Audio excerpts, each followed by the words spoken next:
The best way to minimize your risk of dementia is not sit at home by yourself chugging supplements. It's going to be much more about...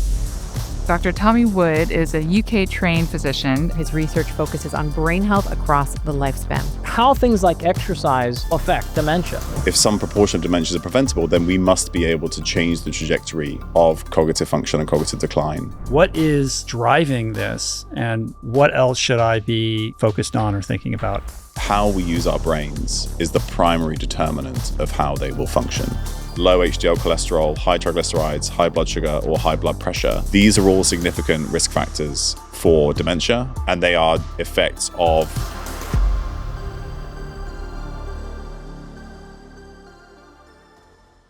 Is it true that the adult brain is destined for an inevitable decline? Yes or no? No. How did you arrive at this conclusion, and how do you support that conclusion?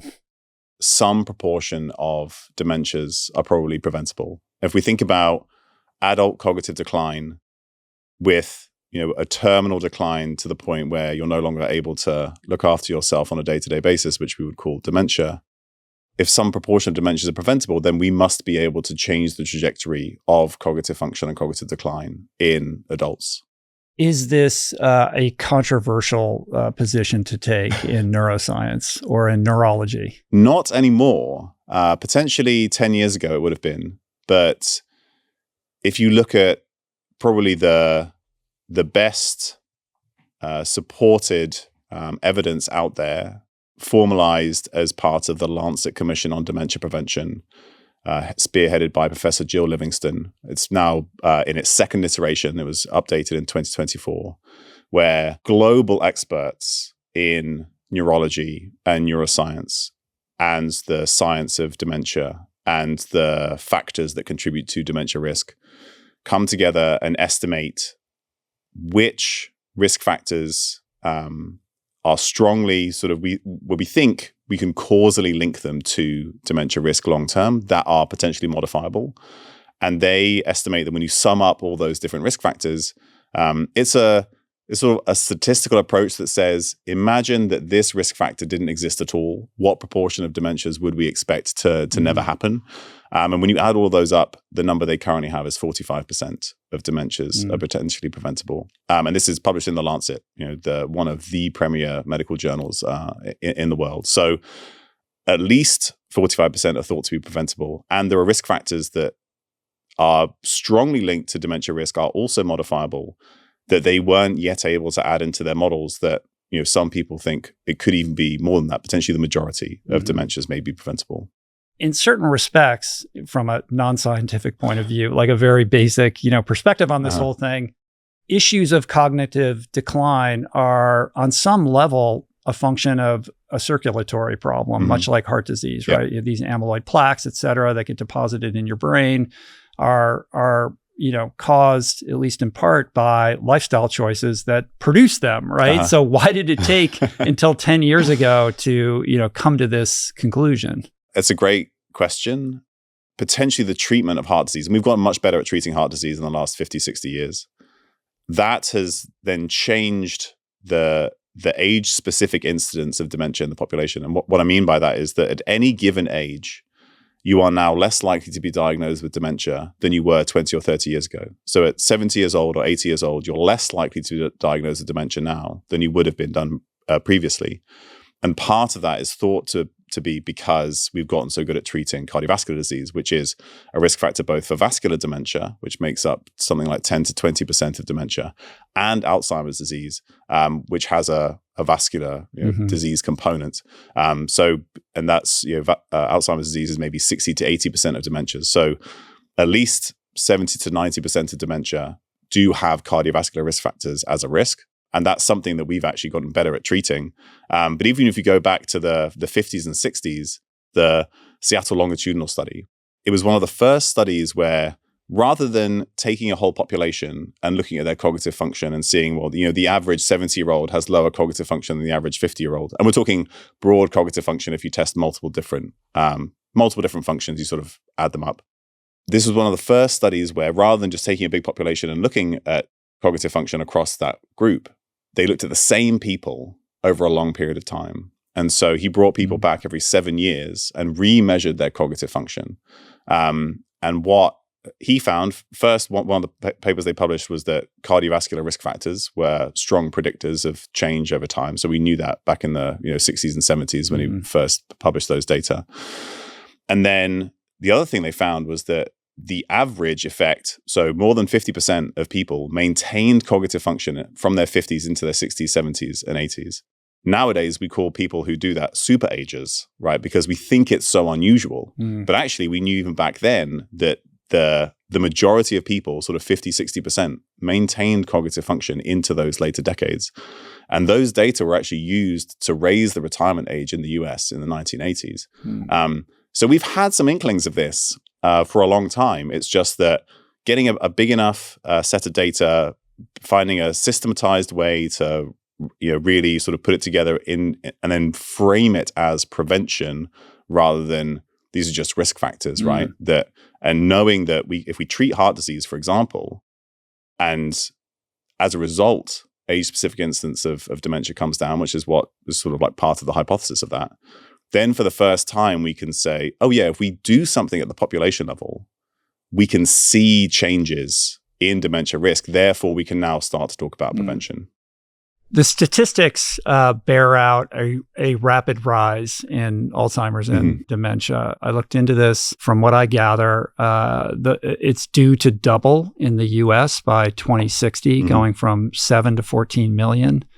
There are currently somewhere between 6.7 and 7.1 million people in the United States with Alzheimer's. This is predicted to be 139 million worldwide by 2050. There are 10 million new cases annually. My perception is that, maybe it's just my age or because of what's happening with my mother, that, this is rampant and happening everywhere. So what is driving this, and what should we understand? Like what's vital to extract from those statistics about this condition? The statistics that you give and the ones that I gave are both true at the same time. Meaning there's a high degree of agency in terms of prevention, and yet we're also seeing this, rapid rise at the same time. And the age-specific incidence has declined over the last 100 years. Right. So you're less likely to be diagnosed with dementia at 75 years old now than you ever have been, but you're also more likely to ever be diagnosed with dementia because we're going to live much longer. We're living longer. Yeah. Both of those things are true at the same time. People are projecting that the burden of dementia may double or triple in the next few decades. And that's largely due to an aging population. But some people, such as those who have analyzed the data and shown that age-specific incidence has decreased, have suggested that maybe that sort of projection is a bit of an overestimate, and the increase in burden may not be that large. However, things that seem to be contributing to it in particular are the ongoing worsening metabolic and cardiovascular health of the population. So we're still seeing, even though many things have improved, smoking, heart disease treatment, access to education, access to complex cognitively stimulating jobs, particularly for women, which is sort of massively improved over the last 100 or 50 years or so. That is contributing to some of that decline in age-specific incidence. At the same time, we're seeing worsening in obesity rates and type 2 diabetes rates, and we know that those are significant. High blood pressure is one of the most important predictors of dementia risk. So if we don't manage to change that trajectory, those are one of the things that are expected to continue to drive up the burden of dementia. However, we say that in the age of the GLP-1 receptor agonist and the other therapies in that class, which have huge effects on cardiovascular disease risk, blood pressure, blood sugar. So it's possible that actually we're also changing that trajectory due to the nature of those medications, which, if started early enough, you would expect to decrease dementia risk because of the effect they have on metabolic health. Given the high degree of agency that we have to stave this off, let's get into how we can be brain protective and brain health promoting. And what I like about your approach and your work is that it's grounded in in the basics. I think when we, cast our gaze on the internet, there's a lot of fancy doodads and, latest breakthroughs in supplements, et cetera, which is a lot of cherry on top of the sundae kind of stuff. Yeah. We're very dialed in on the connection between things like nutrition, exercise, lifestyle choices, recovery, et cetera, when it comes to our physical health. And we've gotten a lot better about how we consider our mental and emotional health. But we really don't think about this thing between our ears and the fact that these decisions that we're making every single day actually impact like how well this is functioning. Yeah. So what is your kind of top line thesis on how to enter this aspect of the conversation? One place to kind of transition from what we were talking about to this place is to think about some of the risk factors that we know are in that list of modifiable risk factors for dementia that were included in the Lancet Commission report. So it's things like education, and we know that cognitive stimulus is really important. It's maintaining sensory input. So hearing loss and vision loss are significant risk factors for dementia. It's all the cardiovascular stuff that we talked about: high blood pressure, diabetes, smoking, alcohol, air pollution, obesity, head trauma is another one. And when we think about that, we can very rapidly create this massive list of things that we need to think about. Other things that weren't included in that report, but which I think we have strong enough evidence for to talk about in terms of prevention, include nutritional status and the certain nutrients we know are critical for the brain. Sleep, we know, is a critical component. And so the way that I think about it, and it's probably largely because I've spent a lot of my time working with athletes and being an athlete myself, I draw lots of parallels between physical performance and cognitive performance and long-term cognitive function, because essentially the principles seem to be very similar. And many of the things that you would do to improve physical health or mental well-being, physical performance, they actually translate very nicely over it's shocking how those they line up like that. Yeah. And I think that's lucky, right? Yeah. Because then we don't need to focus on different things. We can just appreciate that they're also maybe doing some benefit for our brains. Or making some kind of pyrrhic choice between physical health and brain health. Exactly. Yeah. The way I think about it is very similar to a stimulus recovery adaptation model that you might see in physical exercise. So if you're trying to improve physical performance, we know that the primary driver of improved cardiovascular fitness or improved muscle size or strength is the stimulus that you apply to it, right? So the training that you do for your marathon or the lifting you do in the gym if you're trying to build muscle strength. You can improve how you adapt to those stimuli by attending to your nutrition and attending to your recovery. But the stimulus is the most important thing, right? I like to lift weights, and unfortunately, like no matter how many naps and protein shakes I have, I won't get bigger biceps unless I do some bicep curls. And the brain, I think, is essentially the same. So the thesis in the book is that how we use our brains is the primary determinant of how they will function. And that means that we need stimulus. And I know that this is slightly controversial in the current world where I believe that we're chronically overstimulated while being understimulated at the same time. We're sort of constantly bombarded with multitasking and multimedia and social media and these things that don't truly drive improvements in brain function, and feeling overwhelmed because of it, whilst not being able to attend to the real focused, deep learning and skill development, which is what really drives brain function. And so the stimuli that we can think about that sort of drive this whole system include education and learning, any kind of skill development, be that music, languages, complex motor skills, and then also social interactions, which we know is a primary driver of both human brain evolution and then human brain development and maintenance. So we need to think about like how we're using our brains. But then once you've stimulated a region of the brain by engaging it in some task, you need a supply of the things that allow that to happen. So now we're kind of getting into what I call the 3S model. The first S is stimulus. The second S is supply. And so, right, if you activate a part of the brain, the local cells, the neurons, the astrocytes, they stimulate the blood vessels to dilate, to widen, to bring in more blood flow. So that's where we need good cardiovascular health, right? You need that to be able to respond to changes in activity in the brain. And then you also need a supply of energy. So that's where we need good energy regulation, good metabolic health, because glucose is going to be our primary source of energy, but ketones, lactate, right? Those can play a role too. And then we need a supply of nutrients that kind of run that system. So things that become critical, particularly in terms of dementia risk, are B vitamins associated with methylation, omega-3 fatty acids, vitamin D, iron, and then some others like magnesium, zinc, antioxidant vitamins like vitamin C, vitamin E, and then the antioxidant polyphenols that you can get from colorful foods do a bunch of cool stuff for the brain. There may be some other precursors like choline or ethanolamine that you can get from eggs or whole grains, like those kind of provide a structural component. And we can get into all of these different sections. But so we've stimulated the brain, we've brought in a supply of things that we need to kind of allow it to do its job. And then just like with our physical performance, you don't get stronger when you're training, you get stronger when you rest and recover afterwards. So this is my third S, which is support.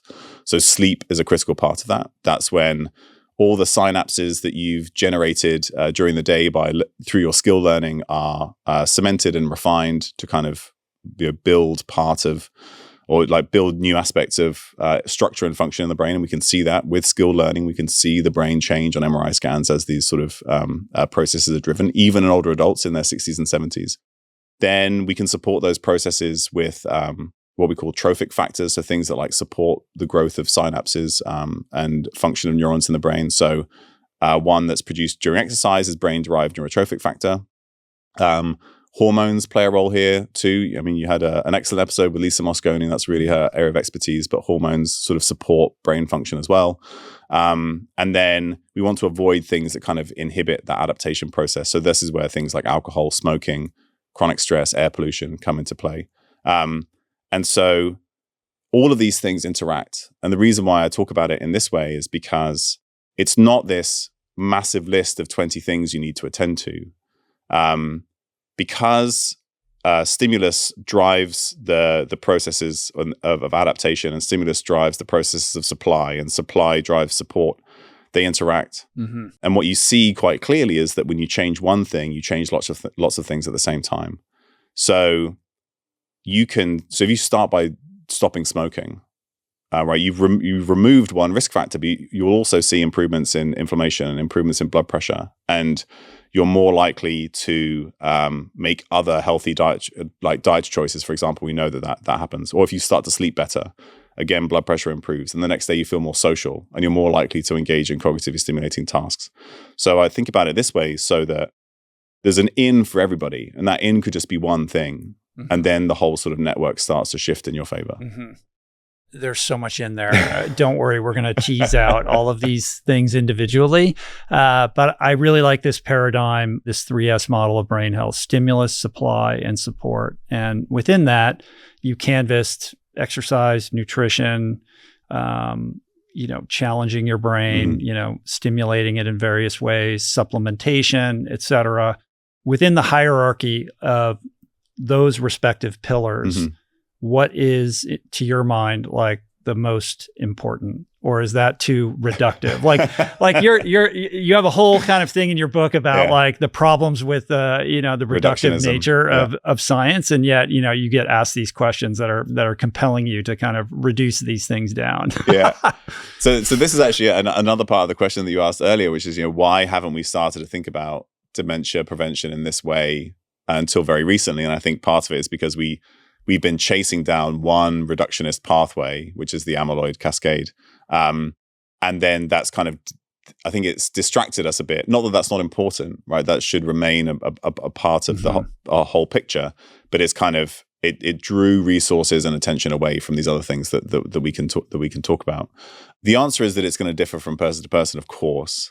And I think that these things shift across the life course. So, in younger individuals, maybe in their 30s and 40s, I think in general, they're probably receiving a good amount of stimulation, unless they're just like at home scrolling on Instagram all day, which is going to be some portion of the population. But if you think about knowledge workers in their 30s and 40s, they're probably going to be doing some kind of complex cognitively stimulating work. But what they need is more on the sort of like the support and recovery side. Are they ever giving their brains a break? Are they spending all their days task switching and multitasking, which we know are inherently stressful? Are they giving themselves the time to kind of sleep, to be able to recover and adapt, which we know that is critical for the brain? Then as sort of people get older, we might start to see declines in physical activity or metabolic health. So maybe that becomes a really critical component in midlife. Mm-hmm. And then later in life, particularly as people retire, I think that's when they're at the biggest risk of a decline in cognitive function. And we see that from the the research as well. And so then I think that's where stimulus really comes to the fore, is making sure that you're maintaining these either complex skills or learnings or social interaction that you got from work previously or that you got from education previously, but then become harder to come by once you've retired. And I think that's one of the reasons why cognitive decline tends to accelerate at retirement, is because we lose those stimuli. So I think that as we go through a sort of a standard life course, the things that are most important are probably going to shift in that kind of manner. Mm-hmm.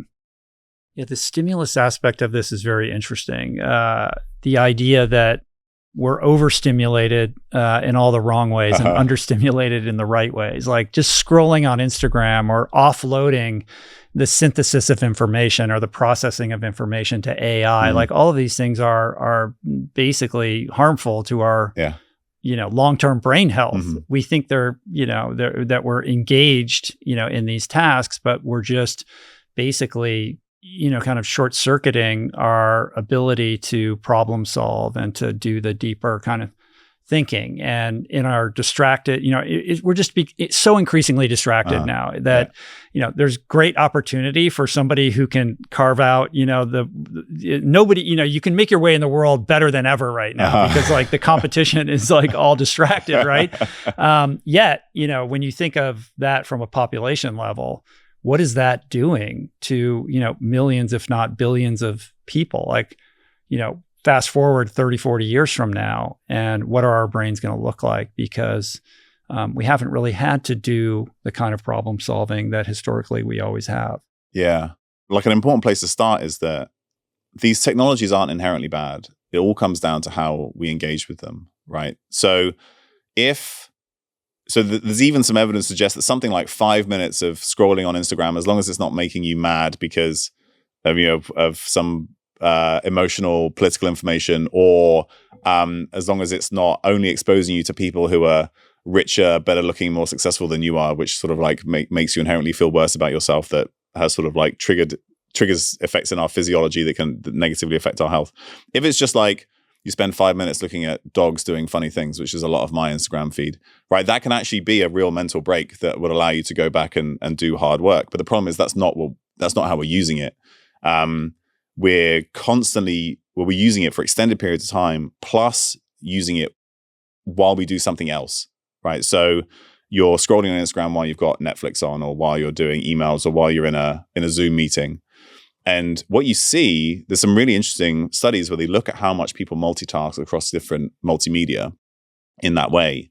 And what you see is that, just as you'd expect, if the stimulus is the primary driver of how our brains function, our brains do actually adapt to that. So people who do that kind of thing are better at multitasking. And the way you would test that in a study is you have one cognitive task, and then you have to do another cognitive task at the same time. And everybody who multitasks does worse on both tasks, right? Because the human brain actually it cannot multitask properly. It can't give full focused attention to two different things at the same time. But people who do a lot of like Instagram plus Netflix plus Zoom meetings, etc., they are better. They have less of a multitasking cost when they multitask.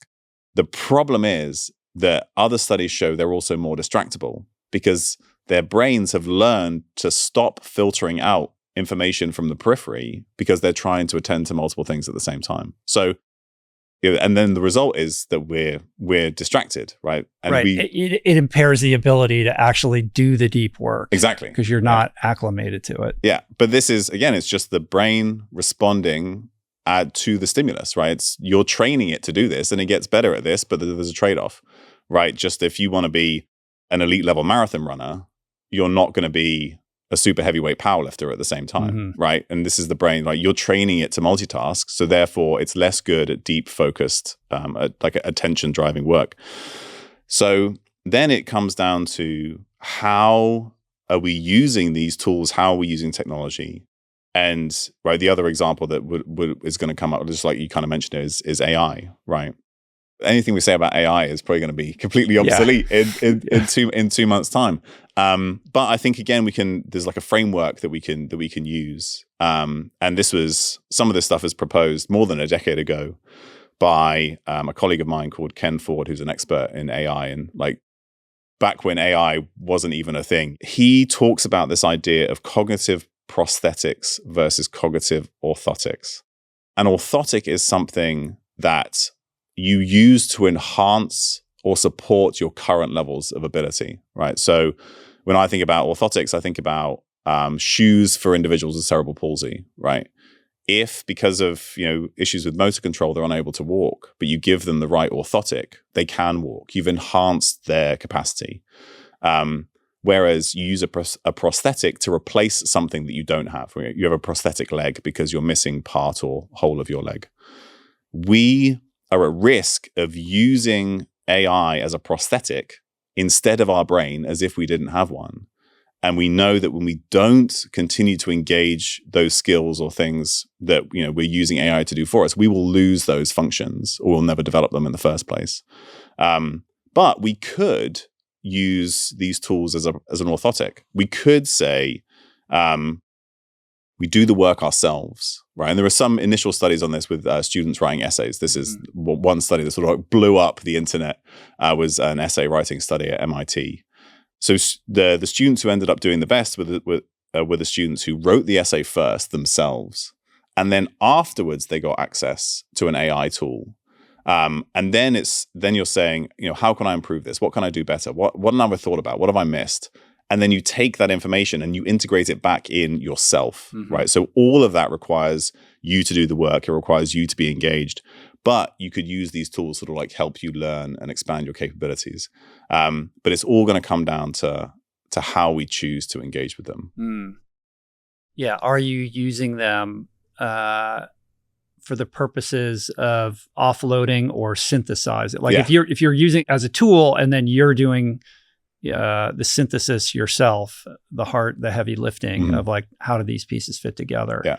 That would be brain health promoting because it's a stimulus. Exactly. It seems like in the context of dementia and Alzheimer's, stimulus, speaking of reductionism, has sort of been reduced to this, you do crossword puzzles and, this is like, no, this is not, the idea kind of writ large is, how engaged with life are you? Like, are you, actively spending time, with friends? Are you engaging with other people? Are you trying to learn a new skill? Like on this idea of our brains, maintaining a degree of neuroplasticity throughout the entirety of our lives is somewhat novel. Like, I grew up in a time where it's like, oh yeah, well, if you're going to learn a language or a musical instrument, you got to do it when you're young and then it becomes hard. And so we all have that experience of not being as neuroplastic as we once were. And I think we just sort of assume, well, we're just, it just becomes harder and harder to learn new things. But essentially what you're saying is not only can we do that, it's urgent that we are always kind of engaged in that process. Absolutely. I think that sort of whole idea has been embedded in society for more than 100 years, if not well before that, that as we get older, we essentially become useless. Right. And we're unable to learn new things. We need to be put out to pasture. Right. That was how retirement was framed when it was first popularized back in the beginning of the 20th century. Was by the time you're 60, you have no use to society. So we just have to like find a corner to stick you in.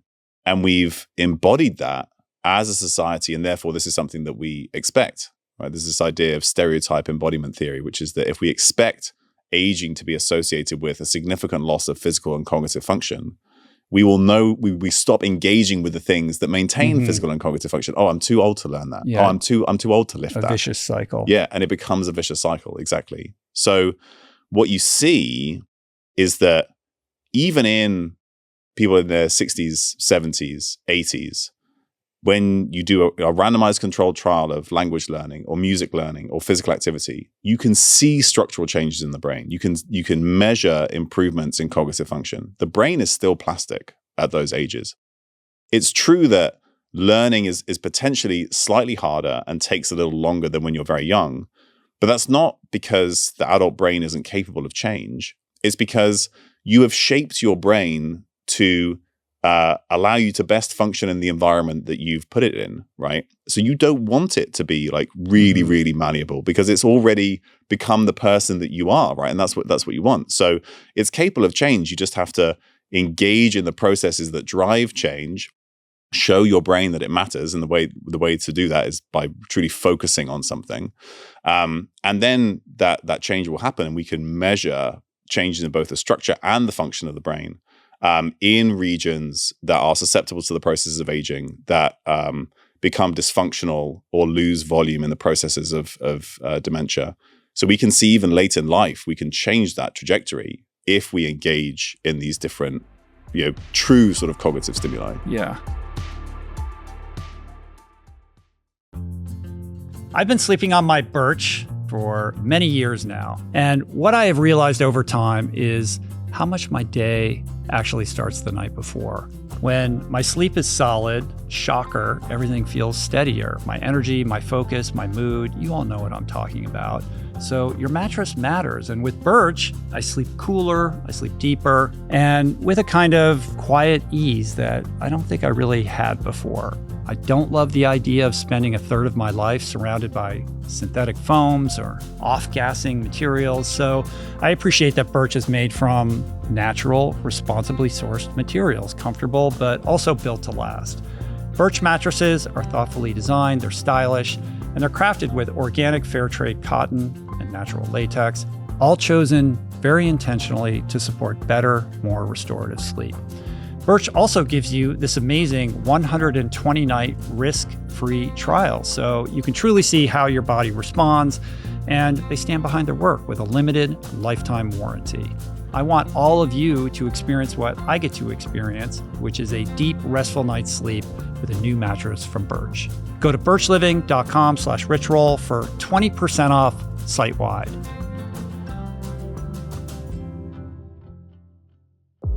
One thing I see all the time in myself and in the people I talk to is that progress rarely falls apart because of one big mistake. It's usually the small things, the go-to, tried and true fundamentals that are easy to dismiss and overlook when life gets busy.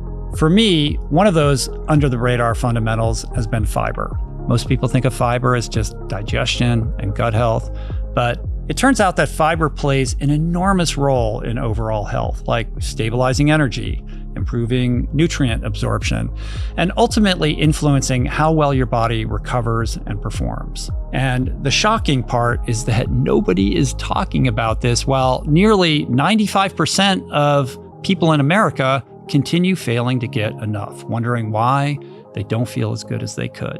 That's why Momentous created Fiber Plus.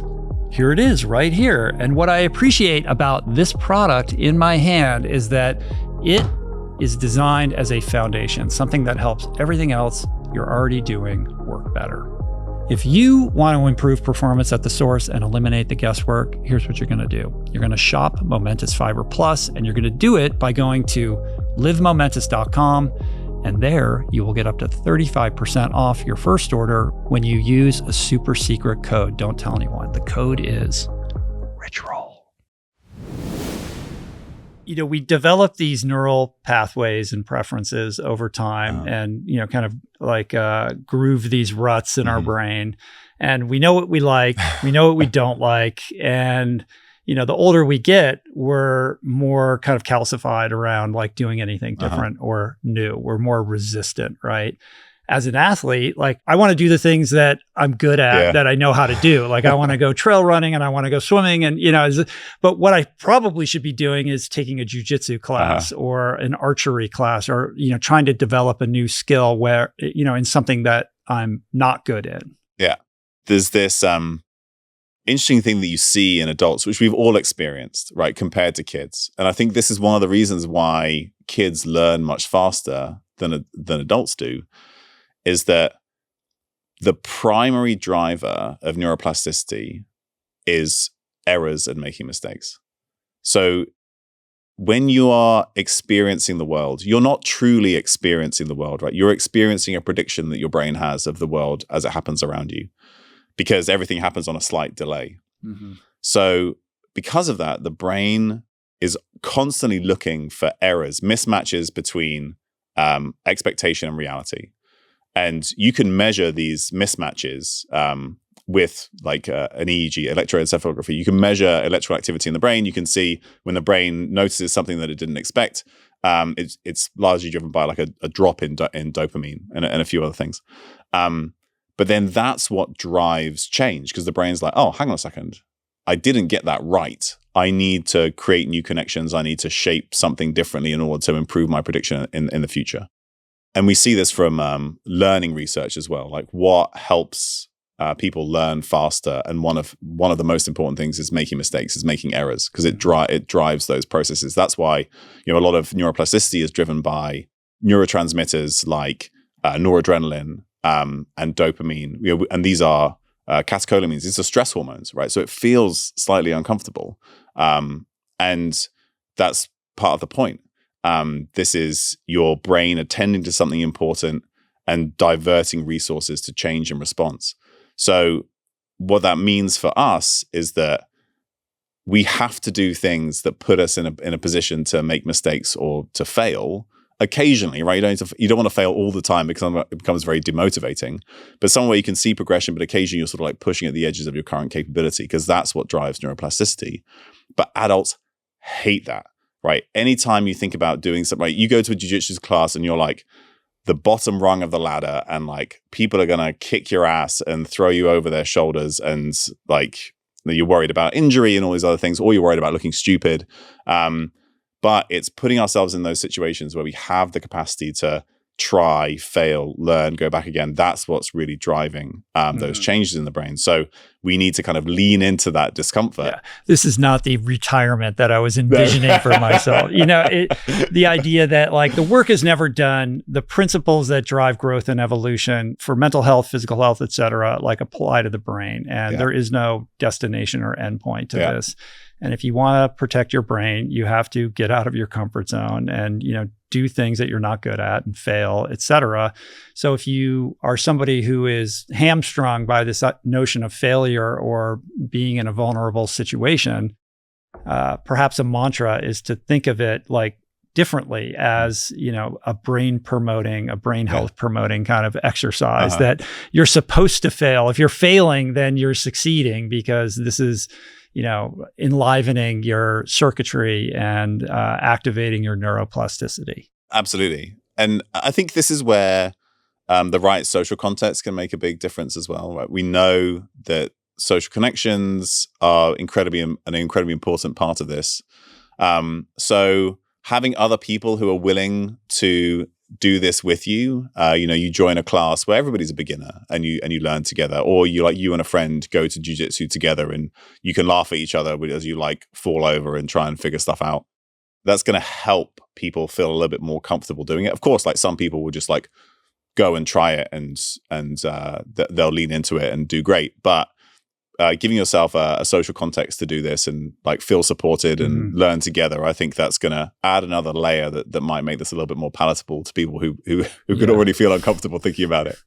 Which overlaps with the blue zones idea. Like a big thing that drives health span extension is your engagement with your friend group, your community, whatever that looks like, and being accountable to them and doing this as a collective. Yeah.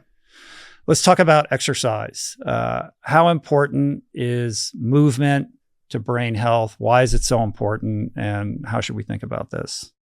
It's incredibly important. And the sort of the most fundamental reason for that, I think, is that historically as a species, we've moved a lot. And it's kind of like there's a quote from Inigo's Samalan who says that, right, it's a movement is evolutionary baked into our genes. It's like a requirement of our biology. If you want your brain and your body to function well, it needs to move frequently. If we think about sort of even just our recent ancestors were maybe walking 15 to 20,000 steps a day, they were moving 6 to 8 hours a day. And it's essentially required just to keep maintenance and other cellular processes going in the body, and that includes in the brain. And so because we no longer have that, just like we've sort of engineered the food environment in a way that means we have to invent diets, we've engineered the built environment such that we now have to invent exercise. And now I think we're getting to the point where we've engineered the cognitive environment such that we now have to invent new stimuli, right? That's kind of like the next frontier. But we know that different types of movement actually have different effects on the brain. So even just breaking up periods of being sedentary, what we might call exercise snacks, can immediately boost mood. It changes blood flow to the brain, can immediately change cognitive function. So just starting with regular low-level periods of movement during the day, we already see an impact. And we know that the sort of like number of steps that you have in a day, and it could be, right, if you don't walk, and some people can't walk, it could be like propelling a wheelchair around, or like however you get about the world, right? As that increases up to sort of the equivalent of 8 to 12,000 steps a day, you see a linear reduction in risk of dementia and a linear increase in cognitive function. From there, we know that sort of aerobic type movement. So now if we're getting into brisk walking, jogging, cycling, this seems to be particularly good for memory function and the structure and of the gray matter. So like if you think about the brain, it's this big wrinkly sort of fatty ball, and the outer part is the cortex, is the gray matter, and then there's more gray matter inside. Part of that is the hippocampus, which we know is really important for memory and is particularly susceptible in the later stages of Alzheimer's disease. And so we know that people who regularly do something like brisk walking, they can significantly improve the structure and function of the hippocampus. There was a more recent study that kind of told us that intensity is also important. So some of the things that get released during exercise, I mentioned brain-derived neurotrophic factor earlier. There are dozens of myokines or exokines that get released, many of which can impact the brain, but they're released in an intensity-dependent manner. So there was another recent study in individuals in their 60s and 70s. They randomized them into 3 groups. They had like a control group. They had a sort of like a zone 2, low zone 3-ish sort of jogging kind of group. And then they had a high intensity interval training group. And for 6 months, 3 times a week, they did 40 to 45 minutes of their chosen exercise. The HIT group did the Norwegian 4x4 protocol. So for those who aren't familiar, it's 4 minutes of running at 85 to 95% of maximum heart rate. In this study, they had a 3-minute rest in between. Some studies have 4 minutes, some studies have 5 minutes. I don't think it matters that much. And then they do that 4 times over. And they did that 3 times a week for 6 months. And interestingly, what they found was that both the sort of the jogging group and the HIT group improved cardiovascular fitness by the same amount. But the HIT group had much greater improvements in the structure and function of the hippocampus. And so they did much better on a learning task. And that benefit was retained for 5 years. They went back 5 years later. Wow. And they still had maintained improvement, even though they'd gone back to their previous levels of exercise. They hadn't said, oh, I love sprint training, so I'm just going to do more of it. They'd gone back to being relatively sedentary, and they still had benefits 5 years later. So that's kind of on that spectrum of aerobic exercise up to sort of sprint training. You see across the entire spectrum, you see benefits. But that type of exercise seems to particularly benefit the gray matter and memory function, largely by improving the hippocampus or supporting the hippocampus. Then we might think about resistance training. And what we see with resistance training is that it seems to particularly benefit the structure and function of the white matter. So the white matter sits underneath the gray matter, and it's where all the myelin is, like all the sort of fat in the brain. And it's responsible for the really fast connections. It's really important for our complex cognitive functions like decision making, executive function, that kind of stuff, which we know is lost even early on in the dementia process. And resistance training, something like the studies they've done 2 times a week, exercises like should be machines in the gym that cover the entire body, 5 or 6 different exercises, 3 sets of 8 to 12 reps, a very basic resistance training program, twice a week for 6 months, significantly improves the structure and function of the white matter. So improved executive function and other things. And you can see the changes on an MRI scan. And then the final piece, when it comes to exercise is like these complex movements that we might call coordinative exercise, or open skill exercise is often what they call it in the literature. So like a closed skill exercise is something like running or cycling, like unimodal, unidirectional, whereas an open skill exercise is something like badminton or a martial art that requires you to kind of learn complex motor patterns, respond to the environment, respond to other people, maybe strategize. You're trying to manipulate your opponent around a tennis court, and process information much more quickly, which is particularly important as we get older, as processing speed tends to drop off, but it is trainable if we're doing things that require us to rapidly process information.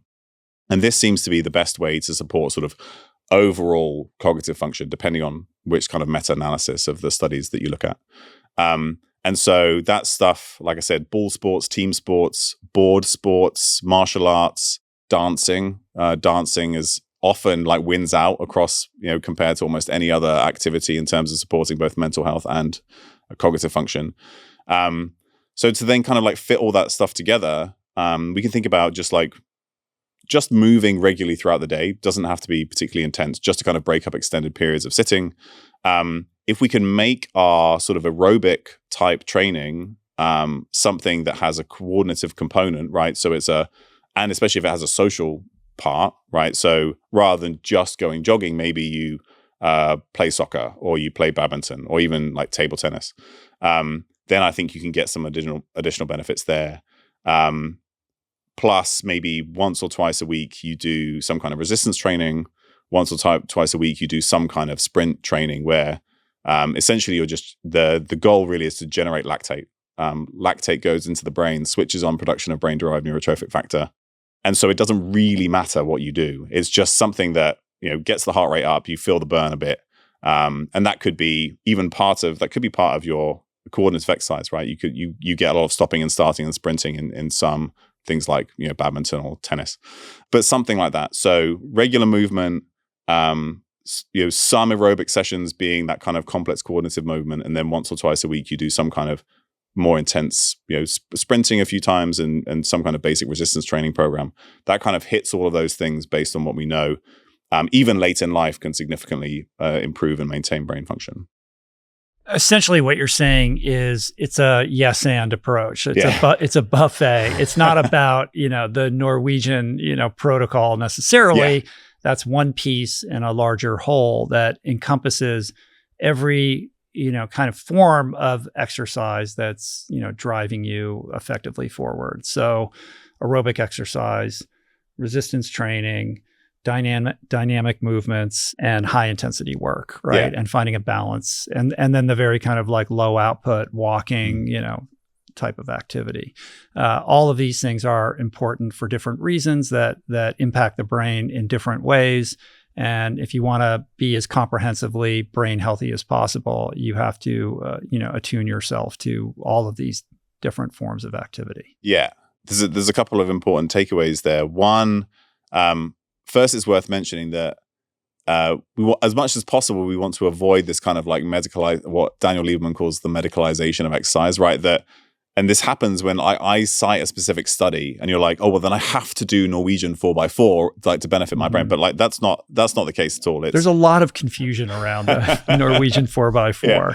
Yeah. It all tracks back to our deep-seated need to, reduce these things down to like a little nugget that I can remember. I mean, you were a rower, right? So as a swimmer, as any track and field athlete or rower or swimmer can tell you, you do all kinds of interval work. You're always varying, that program. And I think the Norwegian 4x4 is an effective, interval modality, but there's many more that, and once you acclimate to that, then you need to change it up, right? Or you're not actually stimulating your physical body in the way that you could be if you're changing the structure of those interval workouts. Yeah, exactly. And so I think if we just think about the physiological response to that kind of thing, heart rate goes up, you release lactate. It's kind of like you're at that high level of intensity. You have rest periods in between. So you work hard for a short period of time, you rest in between.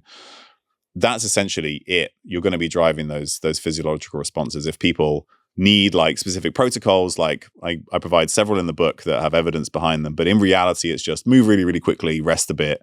That's going to be driving those functions.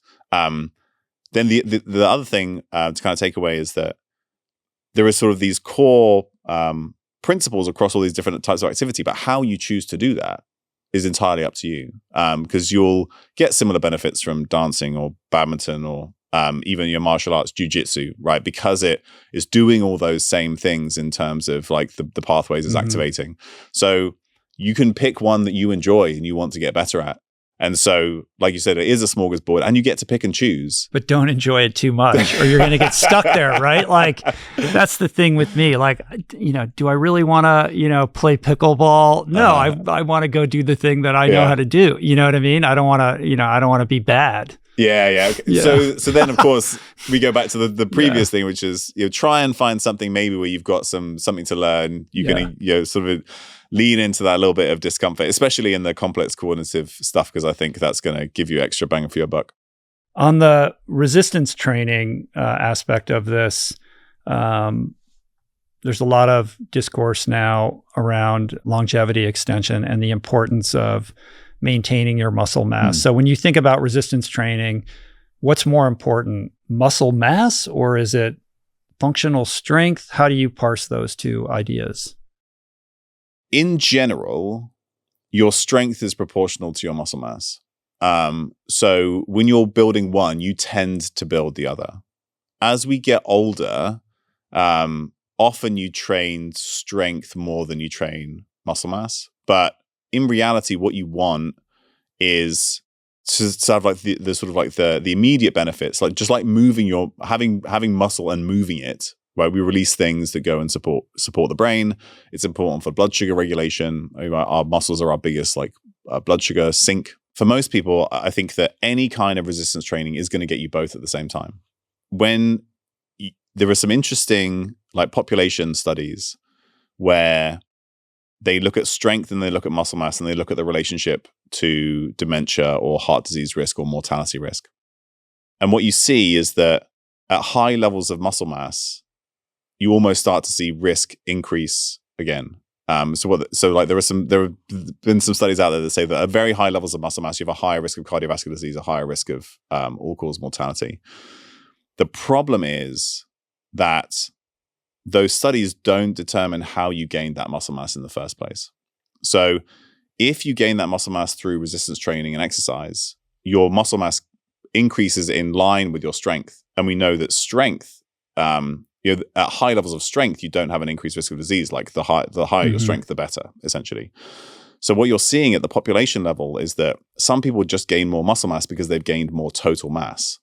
But that's not functional muscle in the same way as if that muscle was gained through resistance training, if that makes sense. So I think the real kind of takeaway is building strength that's functional and provides relative strength for you. You just need to be strong enough for yourself relative to your own body size, whatever that body size is. And so if you're, larger or smaller, you would expect to on average be stronger. If you're larger, you would expect to be stronger. If you're getting to the point where you've gained a lot of muscle mass, but it's not through exercise, that muscle may not be functional in the same way. So the easiest way to measure this, to kind of give a takeaway, is that strength is probably more important than muscle mass. Mm-hmm. And when you work to improve your strength, you will also improve muscle mass at the same time. Sort of like a final important part, particularly if we're thinking about as we getting older, is we can measure multiple things. We can measure muscle mass, muscle strength. So how much the maximum you can lift, but then also things like power. So like how fast can you contract and move your muscles? And things like power are lost the fastest. Mm-hmm. And that's important because when you lose the muscle fibers that are associated with greater strength and power, that's where you stop being able to like stop yourself from tripping over or grabbing onto a handrail if you're about to fall down. And we know then the knock-on effects is hip fractures and spending a long time bedbound, where you then lose even more physical and cognitive function. It's really hard to come back from that. So in addition to just like any kind of weightlifting, I think, which is going to improve strength, there's really interesting studies on like jumping in older adults. Just like a minute of jumping a day significantly improves like bone mass and muscle strength and power. So in addition to just like the kind of like say using weights in the gym, just finding something that requires you to jump, you could be skipping ropes. It could just be like jumping on the spot, jumping on one leg. We know those have additional benefits because you're maintaining some of those elements of function that we know are going to be important. Yeah, interesting.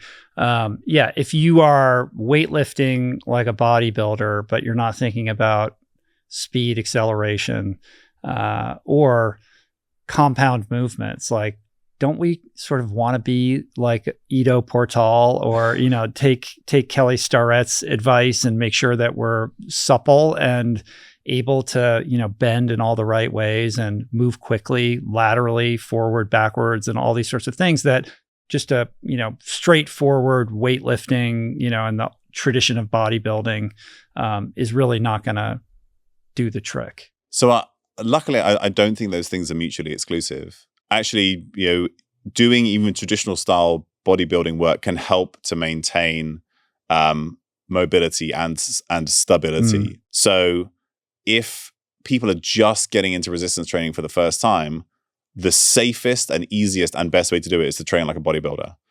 And that could be a combination of compound or machine or, dumbbell, bands, anything like that. You're going to significantly improve strength. You're going to maintain muscle mass or improve muscle mass. You're going to improve type 2 muscle fibers. These are the ones we know are important for, strength and power. And the injury risk is super, super low. Of course, you're then hopefully doing all these other things that we mentioned that require you to, have some element of, flexibility, stability, cutting, jumping, running. If you're doing some kind of ball sport or team sport, you're doing a martial art, because those things are important as well. But even, especially if people are new to it, even bodybuilding style training is going to give you a number of those benefits. So I don't think that we want to avoid it entirely, because the evidence that we have from randomized controlled trials for like what type of resistance training significantly improves brain structure and function in older adults is that like super, super basic bodybuilding style training. Interesting. This podcast is brought to you by Squarespace. You know it, you love it, because Squarespace is the all-in-one platform for building a website and growing your business online. Here is something I've observed over the years. So many people have so many meaningful ideas or creations to share, but they get stuck on the infrastructure. Not the idea itself, the logistics of actually launching it. How do I build a website? How do I take payments or find an audience or a way for customers to find me?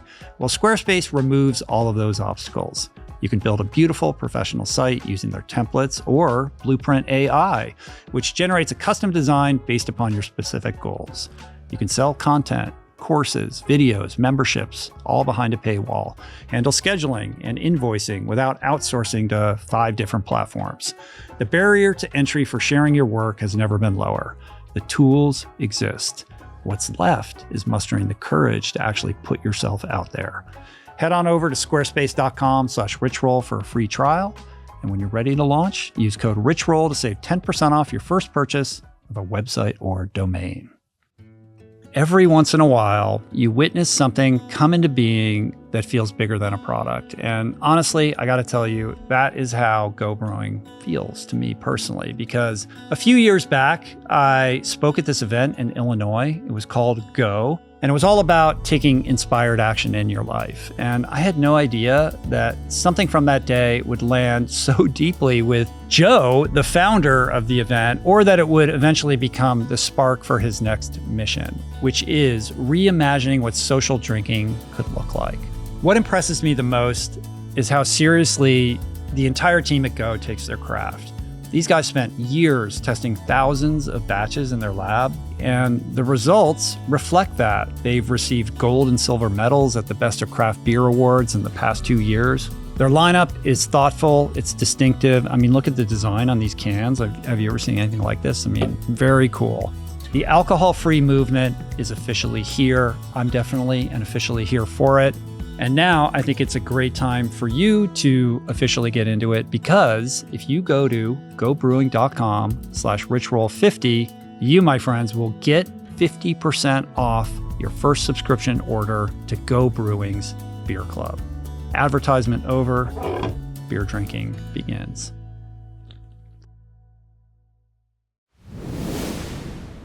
All right, let's turn to nutrition. Danger zone.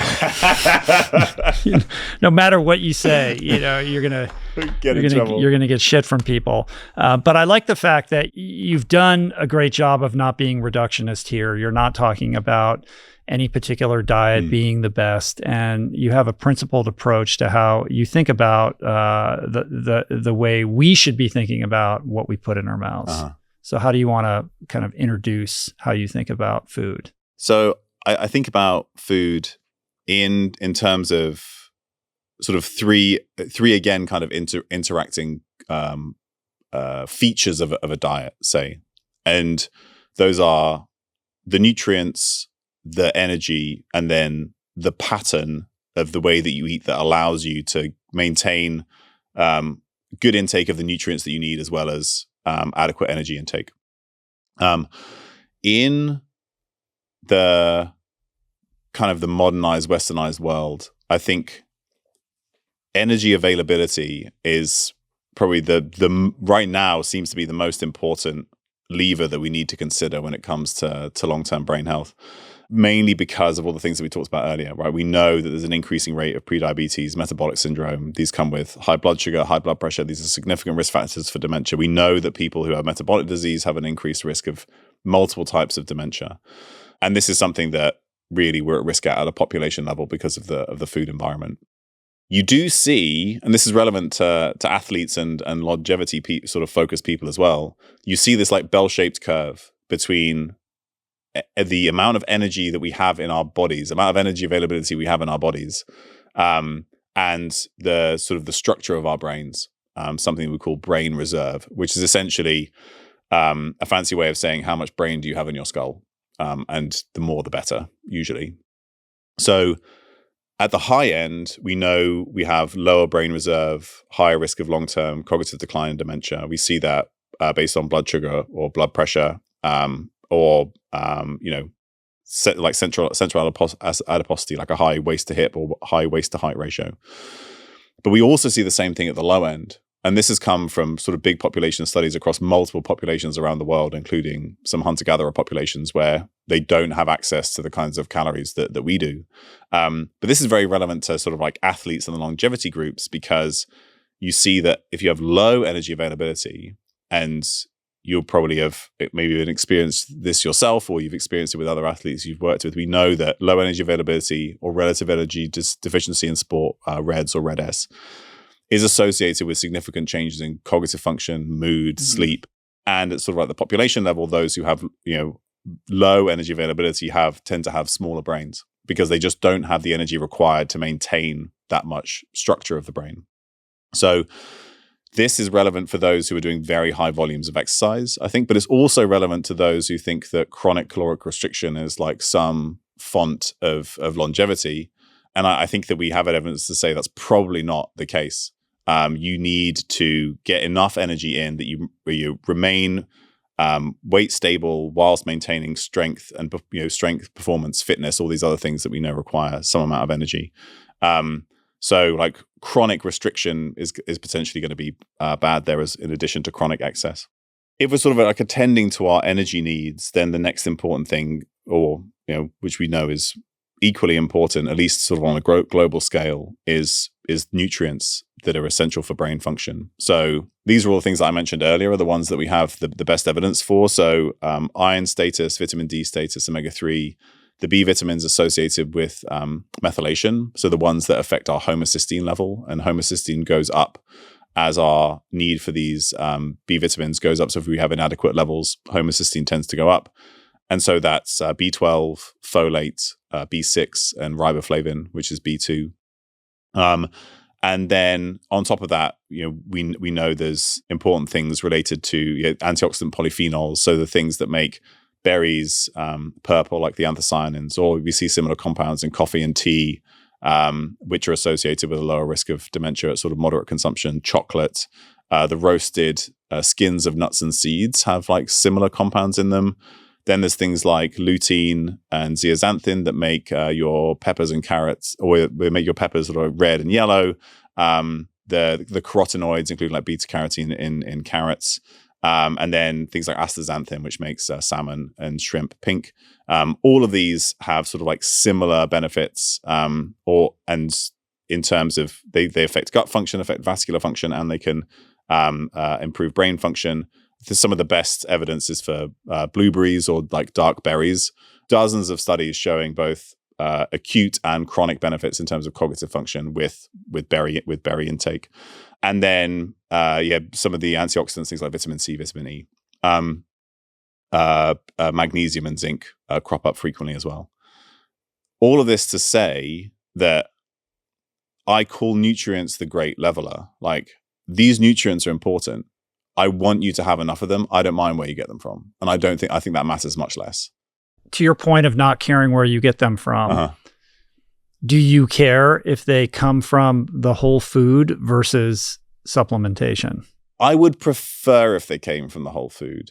And I think the best example of that is seafood. So when we look at omega-3 status and dementia risk, in general, it seems that sort of at the if you're doing epidemiological studies, those who regularly consume seafood have a greater reduction in their dementia risk than those who take omega-3 supplements. That's probably because there's a whole bunch of other stuff in there that's important, right? So selenium, maybe if you're eating salmon or shrimp, you're getting astaxanthin as an antioxidant. And in general, our diets are relatively poor in many of these antioxidants I mentioned.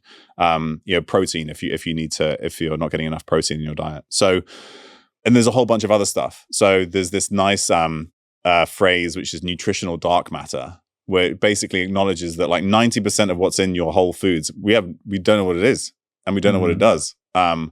There's interesting compounds like ergothioneine that you get from mushrooms. That's like the new longevity supplement because it does a bunch of cool things. But we're only just learning about them. So when you get it from the whole food, you're kind of stacking the deck in terms of there's some other stuff in here that may be beneficial too.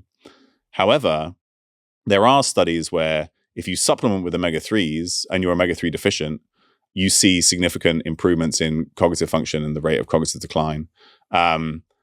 The omega-3s in particular interact with B vitamin status. So there are multiple studies that show that if you supplement with omega-3s, but you have poor B vitamin status, then you don't benefit from the omega-3s, and vice versa. If you supplement with B vitamins, but you have poor omega-3 status, you don't benefit from the B vitamins. And I think this is where reductionism has gotten us in trouble in supplementation studies, which is that we give thousands of people one supplement and we're like, oh, hey, it doesn't reduce dementia risk, therefore it doesn't work. Well, if you didn't measure whether they needed it, and you didn't measure the other things that supplement is dependent on. So one of the reasons why I think it's safer to get things from whole foods is because you're getting these other nutrients at the same time. But with that said, if you're somebody who doesn't consume seafood or any other source of long chain omega-3s, I know that there's benefit from you supplementing from it. So that's kind of the approach that I would use. Yeah. That makes sense. I'm going to have more questions about these pillars, but let's get through them. So we talked about energy, we talked about nutrients, and then the other pillar here is pattern. Yeah. Pattern is just finding a way that you can achieve adequate energy intake and good nutrient intake in a sustainable way for you, right? That's either what you can afford, what you have access to, what's makes sense for you culturally or locally, financially. And I think that there are innumerable ways to skin those cats. It's just making sure that you're kind of hitting those targets in a way that's sustainable for you. So that's why like pattern is that last part, because right, when we take a supplement, we probably usually take it for a month and then we forget to rebuy it. We never take it again. But this is something that's going to be important long term. So finding a way to make this sustainable, enjoyable, nourishing, like that's where pattern really becomes important. Setting aside this diet versus that diet and returning now to this notion of energy, you mentioned that there is a certain cohort of people in the longevity community who, are under the impression that like chronic underfueling is some secret to unlocking health span extension. But the vast majority of people are overindulging. Yes. We're in this world of overabundance. Everybody's eating too much. Yeah. Everybody, is a little overweight, if not a lot overweight. So we can sort of set aside, those longevity people and focus on the average person. Yeah. And one of the things that I thought was really interesting that you said, which is overeating shrinks the brain. Yeah. So explain that. Because we're all overeating. Yeah. There's definitely like a step in between, but we know that even in short-term overfeeding studies, right, and this is usually done with some version of a Western diet. They add candy bars to the diet, or they make you eat an extra like serving of French toast or waffles every day for like even a week. You can start to see changes in both mood and say hippocampal function, memory function. This is in humans. This then, long term translates into what we see in the large population studies, which is people who have higher markers of what I call excess energy availability. And so that's essentially the markers of metabolic syndrome. Those are the ones we have the best evidence for. So a high waist circumference, low HDL cholesterol, high triglycerides, high blood sugar, or high blood pressure. These are all significant risk factors for dementia, and they are direct measurable effects of chronic excess calorie consumption. They are like the outputs of excess energy availability. This is what hundreds of millions of people are, if they had their blood work done, it would reflect those very things. Yes. Depending on which estimate and which data set you have, something like 10% of US adults don't have any of the components of metabolic syndrome. You need 3 to 5 to technically have metabolic syndrome, but probably less than 10% don't have any of them. High blood pressure, elevated LDL. Elevated triglycerides. LDL actually isn't in the... LDL is one of the modifiable risk factors in the dementia prevention reports. So LDL and cholesterol, ApoB are important, but they're not in the metabolic syndrome criteria. Okay. So given the fact that we're overindulging on food, and a lot of these foods we're not overindulging on whole foods. We're overindulging on ultra processed foods and just, a bunch of crap. And I know, just as somebody who's always trying to make the right choice when I'm not at home where I have control over my food, I'm traveling, or, I'm at a restaurant or whatever, like it's very difficult to really eat well, because even if you order the salad, there's too much dressing on it, or they load it with all kinds of other stuff because they think that's what people want in order for it to taste good. Like even the healthy choice is compromised. So you're really going against the grain to try to, do the right thing unless you're in your, kind of personal controlled environment. I think that's absolutely right. And the way that I would think about this and think about everything that we have talked about and will talk about today is that as much as possible, control this environment at home, right? So if you, however it is that you eat at home or that you would like to eat, figuring out how you can access those foods, cook them, make them a part of your diet in a sustainable, enjoyable way, right?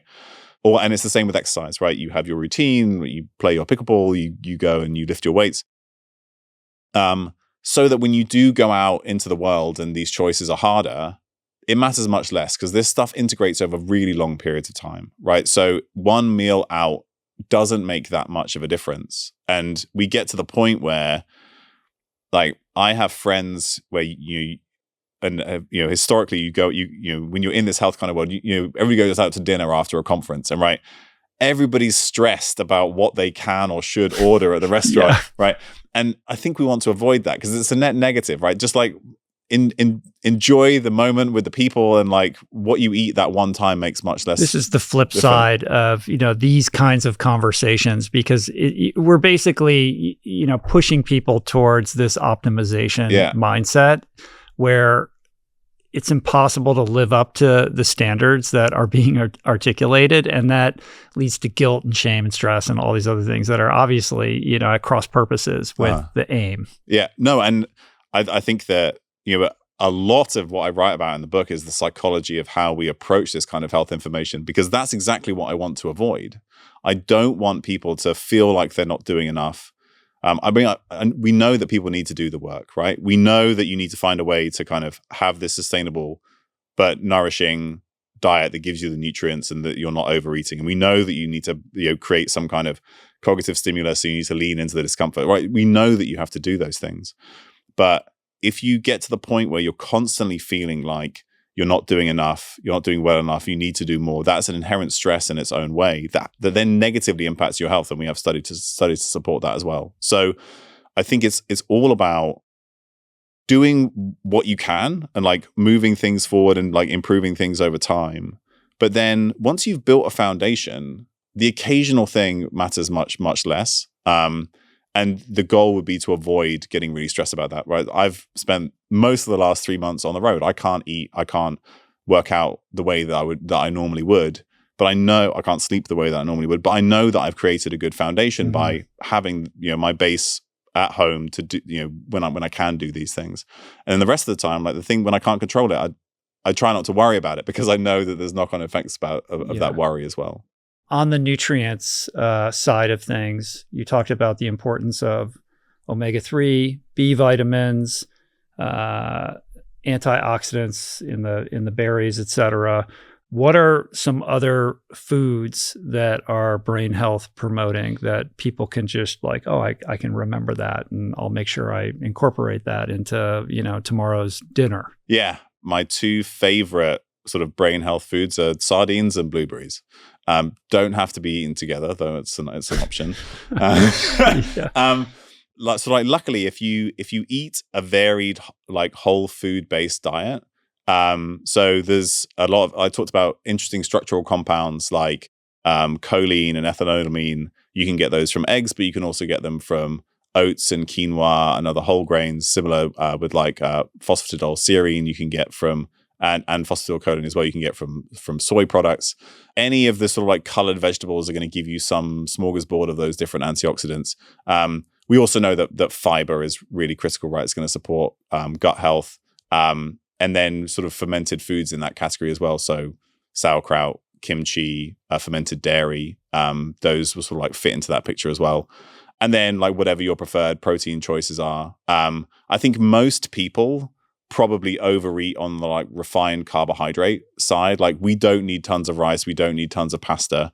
I would focus on the things that sort of those other, because they're not particularly, they're both calorie dense and relatively nutrient poor. Yeah. So focusing on those other areas, I think is going to make you more satiated, as well as giving you sort of more sort of nutrient bang for your buck. As somebody who's been plant-based for a very long time, other than the sort of obvious things that I need to be aware of, making sure that I'm supplementing with an omega-3, what else should I be focused on or thinking about? And the B vitamins, obviously. Yeah, so those are the two that I'd and you can just measure, right? So measure your homocysteine level. The goal is to be at least below 13, ideally below 10. You can measure your omega-3 status. So omega-3 index, at least above 6, ideally above 8. The other thing where it's common, particularly as people get older, to not consume enough of is just making sure you get enough high quality protein. Especially as people get older, they get more frail or they experience some metabolic disease that's associated with a faster loss of like muscle mass and strength. And there are randomized controlled trials that show that increasing the amount of protein you eat to sort of actually what is now the target level in the updated dietary guidelines, that's actually in the trials is associated with better maintenance of muscle mass in sort of older adults. So that's the only other thing that so B vitamins, omega-3s, protein are the ones that are maybe easiest to miss out on. The protein recommendations just seem to continue to go up. I've never been eating protein at that threshold level. I think I've always been eating less protein. I really don't have trouble putting on muscle mass. Like I've now recovered enough from a spinal fusion surgery I had this past spring where I'm in the gym and I'm noticing gains pretty regularly. And I'm not really that focused on protein, despite hearing from people like you all the time who are like, you need to be, 1 gram per body weight. Like I'm way below that. But then I'm like, does it matter? I mean, I'm hearing this. Obviously, there's evidence to support that I should be thinking about this differently, but I haven't been. So there's a few different parts that go into that. So the first is that in the context of a calorie-dense, nutrient-poor diet, we know that protein is a lever for satiety. So people will continue, this is some of Kevin Hall's work, right? People will continue to eat until they some of it will be some protein threshold. So one reason to focus on protein is that it's maybe going to help you overeat less, right? That's not an issue for you, but at a population level, that can be important. It's also particularly important as people start to age and experience frailty or sarcopenia, right? That's the context that I was talking about earlier. Again, that's not as relevant to you. But I'm at that age where it is harder, and you're just like, well, this is taking a little bit longer, so maybe I should be, focused on my protein. You do see that in older adults and now people in their 60s, if they consume again at that sort of level of protein, so like 50 to 100% above what was like the previous dietary guidelines, so that was 0.8 grams per kilo of body weight. Now we kind of think targeting 1.2 to 1.6 grams per kilo of body weight. At that level, you also have higher like antioxidant status, which we know is important in terms of dementia risk factors, is important for recovering from exercise as well. And then you're right, as you get older, like even if you're doing everything right, you're more likely to experience anabolic resistance, where you just need a greater protein signal or more of a training signal to kind of benefit from that exercise. So it's probably worth considering increasing intake up to somewhere in that kind of range. But the final thing I was going to say is that when it comes to muscle mass and strength, the most important thing is still stimulus, right? So yes, eating more protein will prevent you losing muscle mass if you're not regularly doing some kind of resistance training. But resistance training is still going to be the most important thing. But as you get older, I think that requirements are going to increase a bit. On the topic of omega-3s, I couldn't even count how many conversations with people like yourself sitting across the table, discussing the finer points of how to supplement properly. And to this day, I will admit that I still don't quite there's DHEA and there's DHA and there's EPA, and I still don't understand, when I'm looking at a supplement, what are the levels I'm supposed to be looking for? How do these things interact? And as a plant-based person, what maybe should I be thinking about that an omnivore isn't in terms of the effectiveness of the supplement? Interestingly, I would say that the majority of omnivores probably aren't eating enough omega-3s either, right? Because they're just people just aren't eating that much seafood. So I think this is relevant to most people regardless. I will say that and by we, I mean well-meaning, health-focused scientists like me, I think we've overcomplicated it a little bit, right? So the two main omega-3s that we might think about are DHA and EPA. There's also things like DPA, which occurs in sort of smaller quantities. Here we go. Yeah, right. So literally, so but what I'll say is that all of these are important. Most omega-3 supplements are going to contain DHA and EPA at a minimum, right? And that's where we have some evidence from giving people these supplements. If you're not regularly consuming seafood, any kind of supplement, and assuming high quality, you get it from a good quality manufacturer, right? Because these things can be, poorly processed and they become rancid and oxidized and things like that. Assuming it's a reasonable quality supplement from a respected manufacturer, something that gives you 1 to 4 grams of total DHA and EPA a day is probably good enough. Form matters much less. Like people have talked about triglyceride form versus phospholipid form, and you get one in seafood and you get another in like sort of krill and things like that. Or this is high in this, but it doesn't convert. Like there's this conversion thing, yes. Right? Oh yeah. So the conversion part is the shorter chain omega-3 fatty acids like ALA, alpha linolenic acid, which is what you get in like chia seeds and walnuts and things like that. Most people, and actually the conversion is worse in men on average than it is in women. Most people, if you only get omega-3s in that form, most people won't convert enough into the long chain form. So that's why you need to supplement. But I think in general, if you're getting a couple of grams of long chain omega-3s from a high quality supplement on average a day, right? That's it. I wouldn't worry so much about the ratios. I wouldn't worry so much about the total amounts, because you're then going to be ticking the boxes that you're close enough, and you're also well beyond what most people are consuming.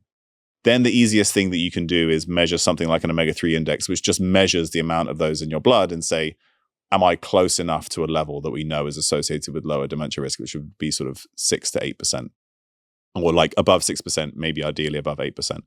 So maybe that simplified it a little bit. I think that we know that DHA and EPA are both important. You're going to get both from any supplement. The real problem is people consuming none. Like once you get to the threshold of consuming some, like, more than a gram a day on average, right? You're already like in a much better bucket than most other people. We're tiptoeing towards a longer discussion around supplements and what's effective and what isn't, what's nonsense. But before we do that, while we're still on food, let's talk a little bit about the worst offenders. Obviously, we know ultra-processed foods aren't good for us. But what are some maybe less intuitively, bad things that we should avoid? You'll notice that I work really hard to not like demonize anything in particular, because it makes things tricky cognitively for people, and like nothing is black and white. So I'll give one broad example, which is that the levels of homocysteine in the US in general, particularly high homocysteine, which is sort of like above 13, which is associated with increased risk of dementia, that significantly improved since we started to fortify flour with folic acid in 1998. Heavily processed foods can almost be beneficial in one way, because it allows us to add back nutrients that the population is missing, right? But in general, I think anything that's full of refined fat or refined carbohydrate that's so calorie dense and nutrient poor, so that's kind of all of the baked goods, snack goods, things that are very easy to overeat, and are designed to for that to be the case. It's not that you can't include these, and it's not like I avoid those things completely, but you have to think about them in that goal of overall energy, balance and nutrient intake. So like you're eating more of those things, you're sort of like pulling away from your nutrient goals, and you're also kind of heading towards the risk of overeating. So that kind of the heavily processed carbohydrates and fats are usually where things get trickiest. So fried foods, baked goods, sweets, sodas, that sugar sweetened sodas, that kind of stuff. Then a big trap that's now easy to fall into is when something's like, hey, eat these protein like Doritos, or eat this protein candy bar. It's still a candy bar. They've added a little bit more protein, but it's not getting to the point where it's actually going to meaningfully move the needle, and you're very likely to overeat it. Same for, hey, these brownies are keto, or these brownies are like plant-based or vegan, right? They're still brownies, right? Yeah, and they still have 900 calories or something like that. Exactly. And there's, setting aside the keto thing, like sugar. Yeah. I mean, you can kind of, I know you don't want to vilify any one thing, but is there really a place for refined sugar in any kind of healthy diet? in the context of all those other things, like occasionally consuming sugar is fine, right? But you have to maintain those other components. And it's likely that if you're consuming sugar at the level that's going to be associated with overeating, and in these other like metabolic health conditions, you're very unlikely attending to those two things. So it is possible to, occasionally consume sugar, be in a good energy state and overall have a very nutrient dense diet. It's just that the more you shift in that direction, the harder those things become. So, I will occasionally eat dessert. I'm not down particularly sweet tooth, so I don't eat a ton of it, right? But because I know I've got those other things handled, I'm less concerned about it. So what you often see is that, particularly as you get to like processed or packaged foods, something will be sold as like low sugar, but it's still energy dense, it's still nutrient poor. So like it becomes a thing where we can go like, oh, there's no sugar in this, but actually it doesn't make it any healthier. Yeah. So that's why, again, we become kind of over reductionist. So not something that I think that you have to completely avoid, but the more you're consuming of it, the less you're likely to kind of hit those other things that we know are critically important. Sure. One of the things that you see in the longevity community online is, this notion like, oh, if you've been really good and then suddenly you have a dessert, it's like, oh, I feel awful and I couldn't sleep tonight. And it's like, how resilient are you actually if you're so dysregulated by this, this one kind of like indulgence? I think that's a really important point. And my guess is that so yeah, like we know that your gut microbiome will kind of adapt to the foods that you regularly give it. So like if you give I had family members who were vegetarian for a long period of time, and then it's sort of harder for them to eat meat later because their body just hasn't adapted to it, right? And we know that there's some shifts that can happen in the gut to kind of support that. And so the same might be for large boluses of sugar. But I think a lot of where that comes from is because, and we've made this worse with the advent of like continuous glucose monitors and stuff like that, is you're like, I know this is bad and I expect it to be bad and therefore I feel bad because of it. Whereas if instead we thought, I'm just going to very occasionally, I'm going to enjoy this dessert, I'm just going to enjoy it, I think you would experience a very different physiological effect from it. Which gets into mindset and the role that mindset plays in all of this, which you talk about in the book as well.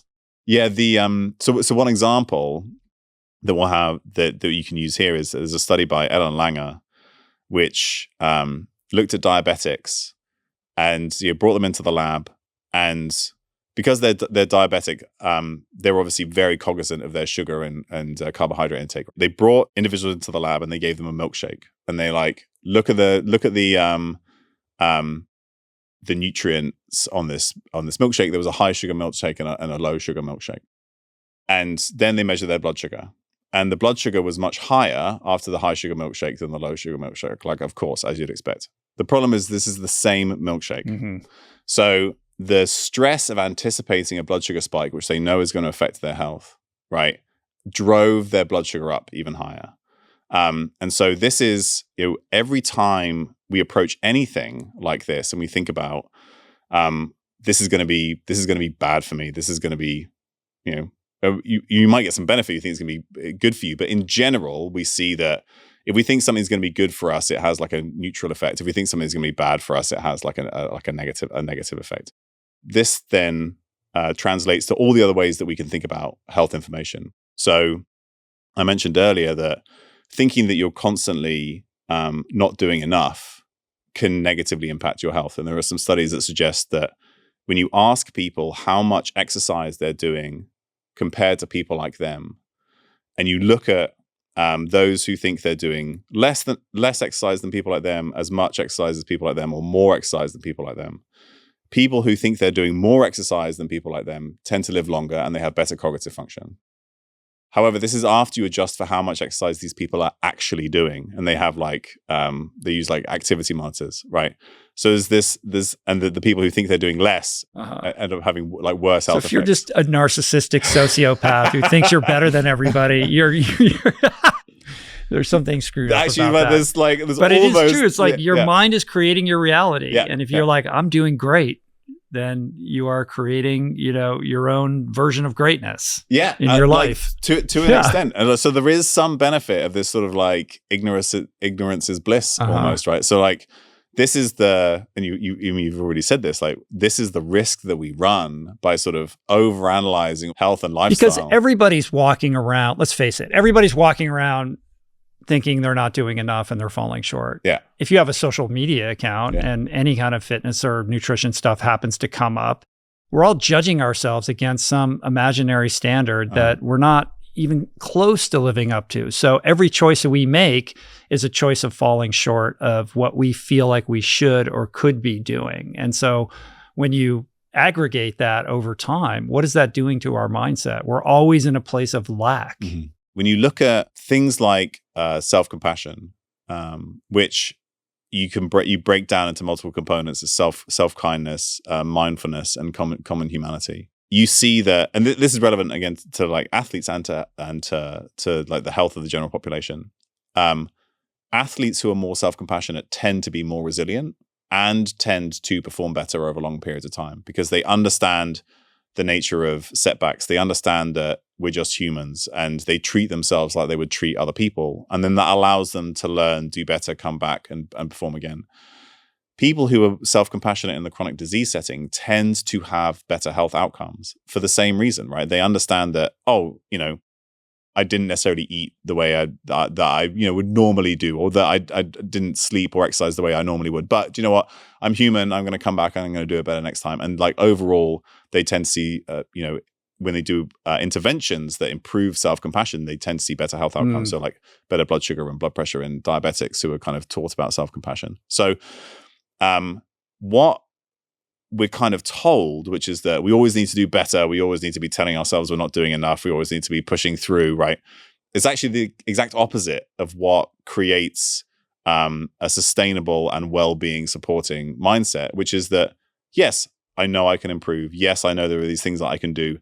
And I'm going to celebrate my wins. I'm going to celebrate. I'm going to enjoy that feeling of discomfort. I'm going to enjoy the fact that these things are improving, but acknowledge that you can't make everything perfect. You can't optimize everything.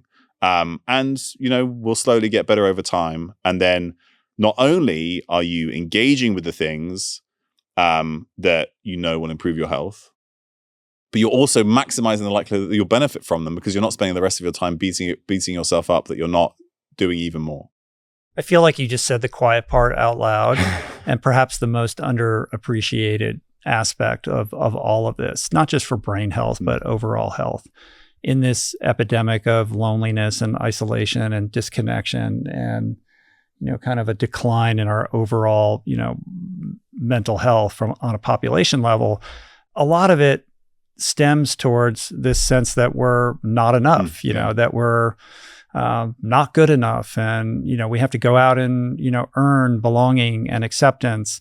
And perhaps the greatest lever for longevity and brain health is adopting a loving kindness meditation practice. We could talk about omega-3s, but if you hate yourself and you think you're, nothing's ever going to work out and so-and-so is always going to have more, whatever negative frame that you perceive the world, you can supplement with as much DHA and EPA as you want. But ultimately, you're kind of driving yourself towards the grave. As much as it is a counterintuitive concept that like the most successful athlete is the most self-compassionate athlete, because you do think like, well, it's the person who's like, I'm never satisfied and like I'm just hard driving, and that's all coming from that place of lack and not feeling enough, right? Yeah. Like this compulsion to compete from that negative frame, as opposed to like, this is awesome and I'm doing it from a place of joy and self-honoring, So it's a mental health issue as much as it's a physiological issue.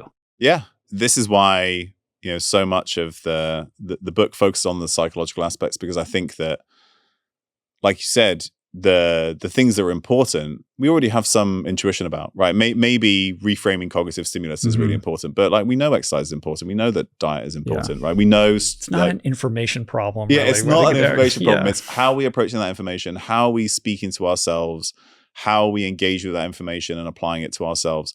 Because, we've been told that you know, if only we weren't so lazy, we could look a certain way or perform a certain way. But it's really not about that. It's all about how we're treating ourselves that even allows us to start to engage with that information in a way that will benefit us, but also that makes it sustainable and supports well-being and, you know, hopefully belonging and purpose and meaning and all these other things as well. Because I guarantee that the best way to minimize your risk of dementia is not sit at home by yourself chugging supplements, despite what some people are trying to sell to us. It's going to be much more about how you're treating yourself and how you're interacting with others that then allows you to do some of these things almost naturally. Mm-hmm. It is the Western frame of mind, though, that the solution is in a pill or a capsule. This sort of shirking of taking personal responsibility. Like, if I just eat this or I take this stack, right, then it will take care of it for me, as opposed to what you're advising and what your book is all about, which is shouldering personal responsibility for a lifetime commitment towards the principles and the pillars, like the foundational aspects of what drive health.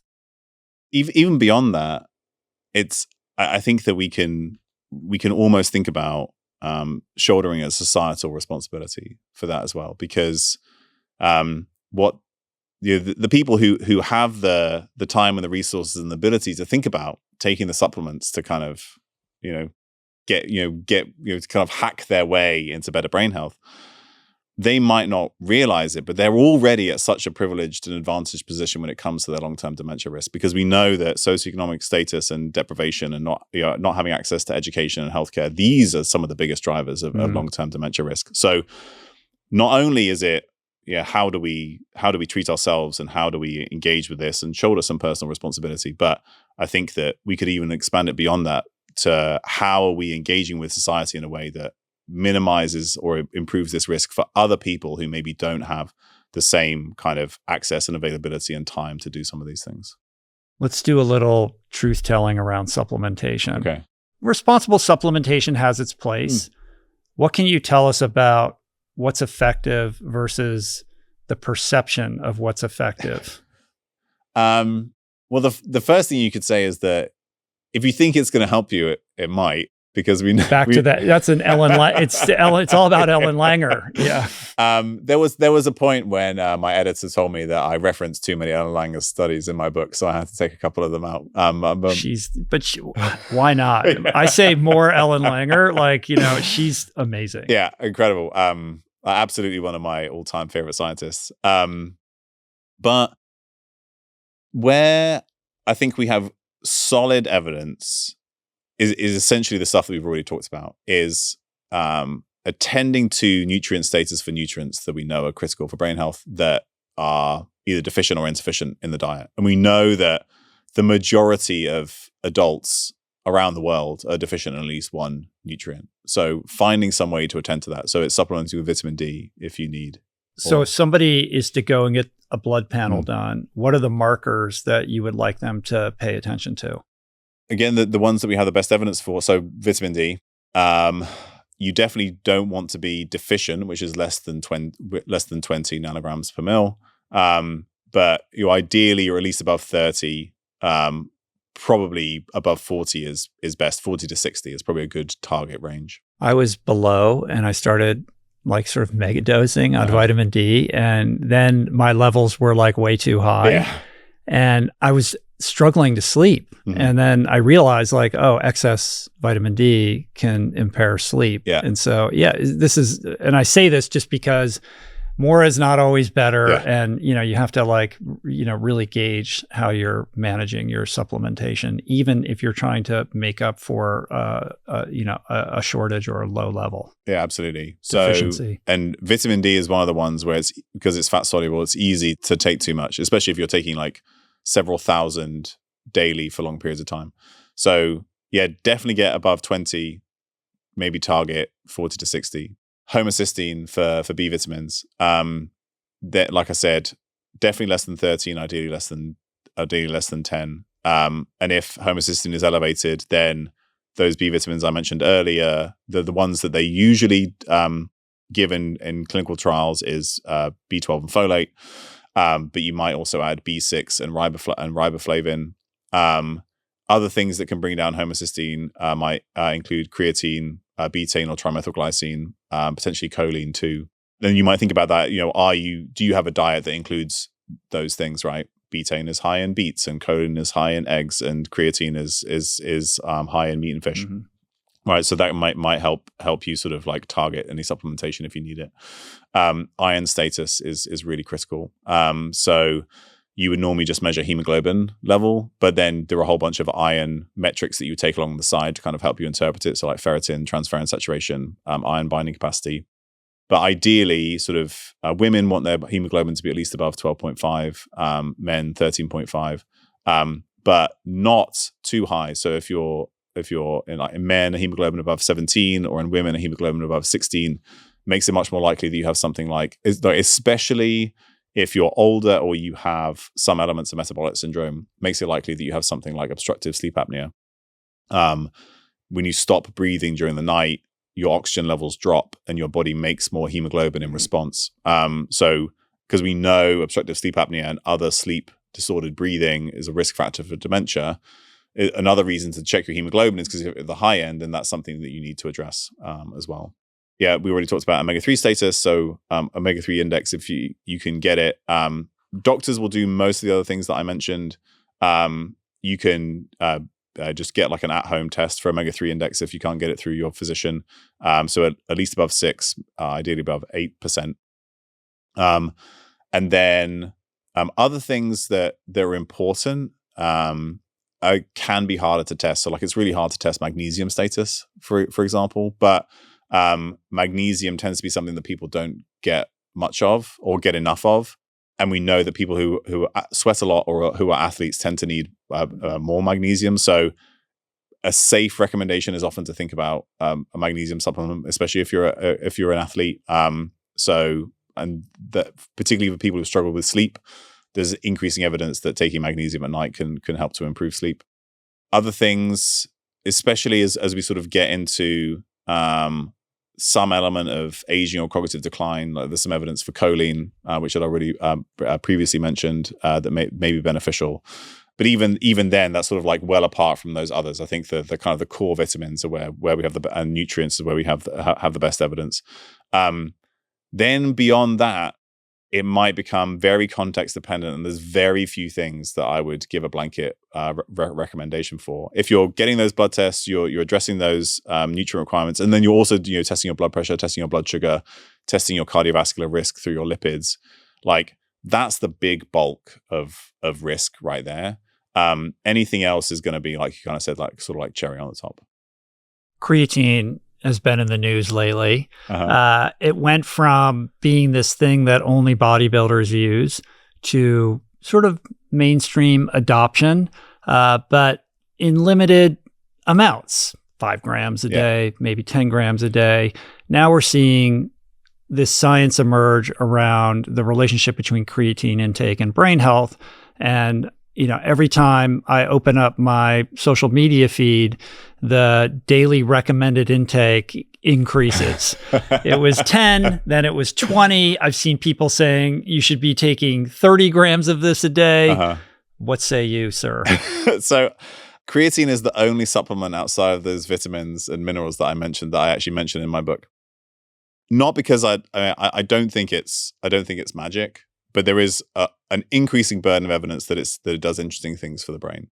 There's some studies after concussion where it may improve recovery. There's studies in the setting of, particularly in older adults or what those started to experience cognitive decline, creatine supplementation may improve memory in particular. It seems to help improve cognitive function in the setting of sleep deprivation. And now there are several trials where they've added creatine to antidepressants in the setting of treating depression, and it seems to provide additional benefit. Mm-hmm.